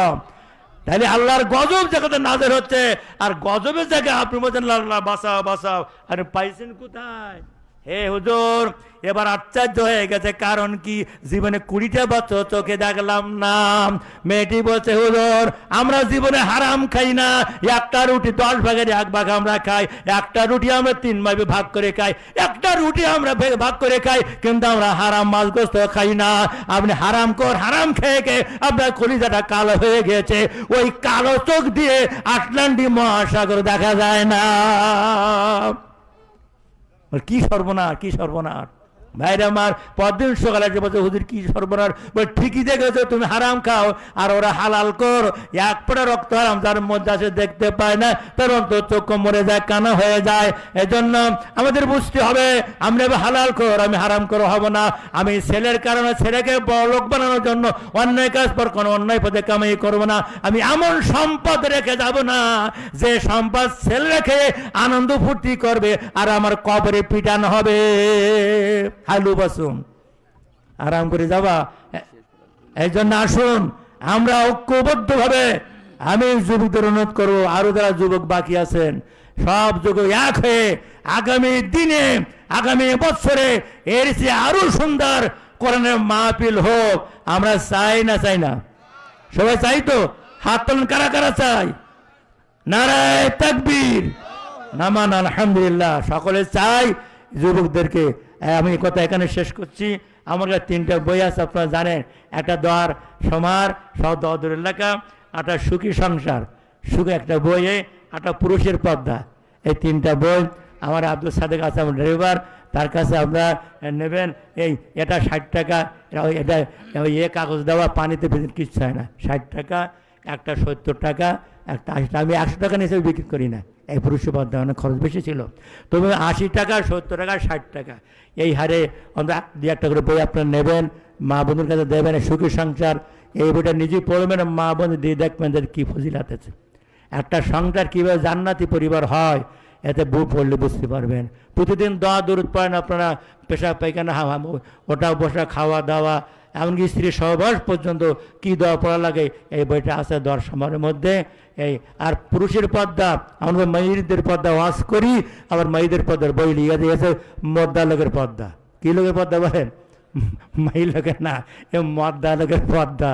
আল্লাহ তাআলা কোরআনে প্রথম পুরুষের পর্দার কথা বলেছেন, তারপরে মেয়ের কথা বলেছেন। এই বইটা পড়লে আমি যুবকদেরকে অনুরোধ করবো, কত টাকা নষ্ট হয় এখনো যাইয়ে আপনি একটা পান খাবেন, আর দুদিকে সিগারেট খাই দেখবেন আমরা 100 টাকা শেয়ার, 80 টাকা একটা বই পড়ে দেখেন যে পুরুষের পর্দা কীভাবে করতে হয়। না আমাদের যুবকেরা যে কত সহজে জাহান্নামে যাবে, শুধু পর্দা খেলাপ করে আপনি বুঝতে পারতেছেন। আসুন আমরা 3টা বই কেউ একসাথে নেন, 200 টাকা দেবেন, আর একটাতে নিলে ওই দাম। আপনারা যারা আছে সবাইকে অনুরোধ করবো যুবকদেরকে বই নেওয়া, আর মা বোন থেকেও তারাও সুখীর সঙ্গে বইটা নেবেন, আর এর দর বইটা নেবেন, দেখবেন অনেক উপকার হবে। আল্লাহ রাব্বুল আলামিন আজকে 2 দিনের কোরআনের মাহফিলকে কবুল করুন, সকলে বলে আমিন, জোরে বলেন আমিন। এই 2 দিন ব্যাপী মাহফিল যত টাকা ব্যয় হয়েছে, যত টাকা আপনারা দিয়েছেন, আল্লাহ সাদকায়ে জারি হিসেবে কবুল করেন, সকলে বলে আমিন। যে যুবক যুবতীরা যাদের উদ্যোগে 2 দিন কষ্ট করে যারা পরিশ্রম করে কোরআনের মাহফিল বাস্তবায়ন করতেছে, আল্লাহ তাদের যেন কোরআনের সৈনিক হিসেবে কবুল করেন, সকলে বাণী। আমরা যারা শ্রোতা এসেছি, কোরআন হাদিস শোনার পরে যেন আমাদের আমলের, চরিত্রের, মুআমালাতের পরিবর্তন হয়, সোজা পথে, সঠিক পথে, সিরাতের মতো পথে চলতে পারি। আল্লাহ তৌফিক দেন, সকল বলে আমিন। মা বোন যারা এসেছে, আদরের দায়ুসগিরি না করি, বিপদায় না যায়, স্বামী খেদমত করি, পর্দায় থাকি, নামাজ রোজা করি, জান্নাতের 8টা দরজা খোলা। আল্লাহ আমাদের তৌফিক দেন, সকলে বলে আমিন। এ কথা বলে আপনাদের সকলকে ধন্যবাদ জানিয়ে, আমি গুনাহগার দোয়া চেয়ে ওই যুবকদেরকে ধন্যবাদ জানিয়ে, এলাকা চতুর্পাশে যারা মারা গেছে তাদের মাগফিরাত কামনা করে, চেয়ারম্যান সাহেব এসেছেন, তারও হায়াত তৈবা কামনা করে, আমাদের এমপি সাহেব অসুস্থ ছিলেন, ওই অবস্থায় ঢাকায় চলে গেছেন, তাকে যেন আল্লাহ হায়াত দারাজ করেন, এই আশাবাদ ব্যক্ত করে কথা শেষ করছি। আসসালামু আলাইকুম ওয়া রাহমাতুল্লাহ।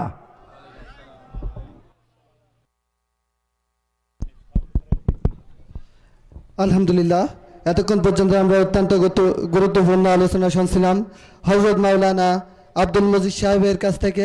আল্লাহ রাব্বুল আলামিন হুজুরের আলোচনাগুলোকে আমাদের বাস্তব জীবনে আমল করার তৌফিক দান করুন।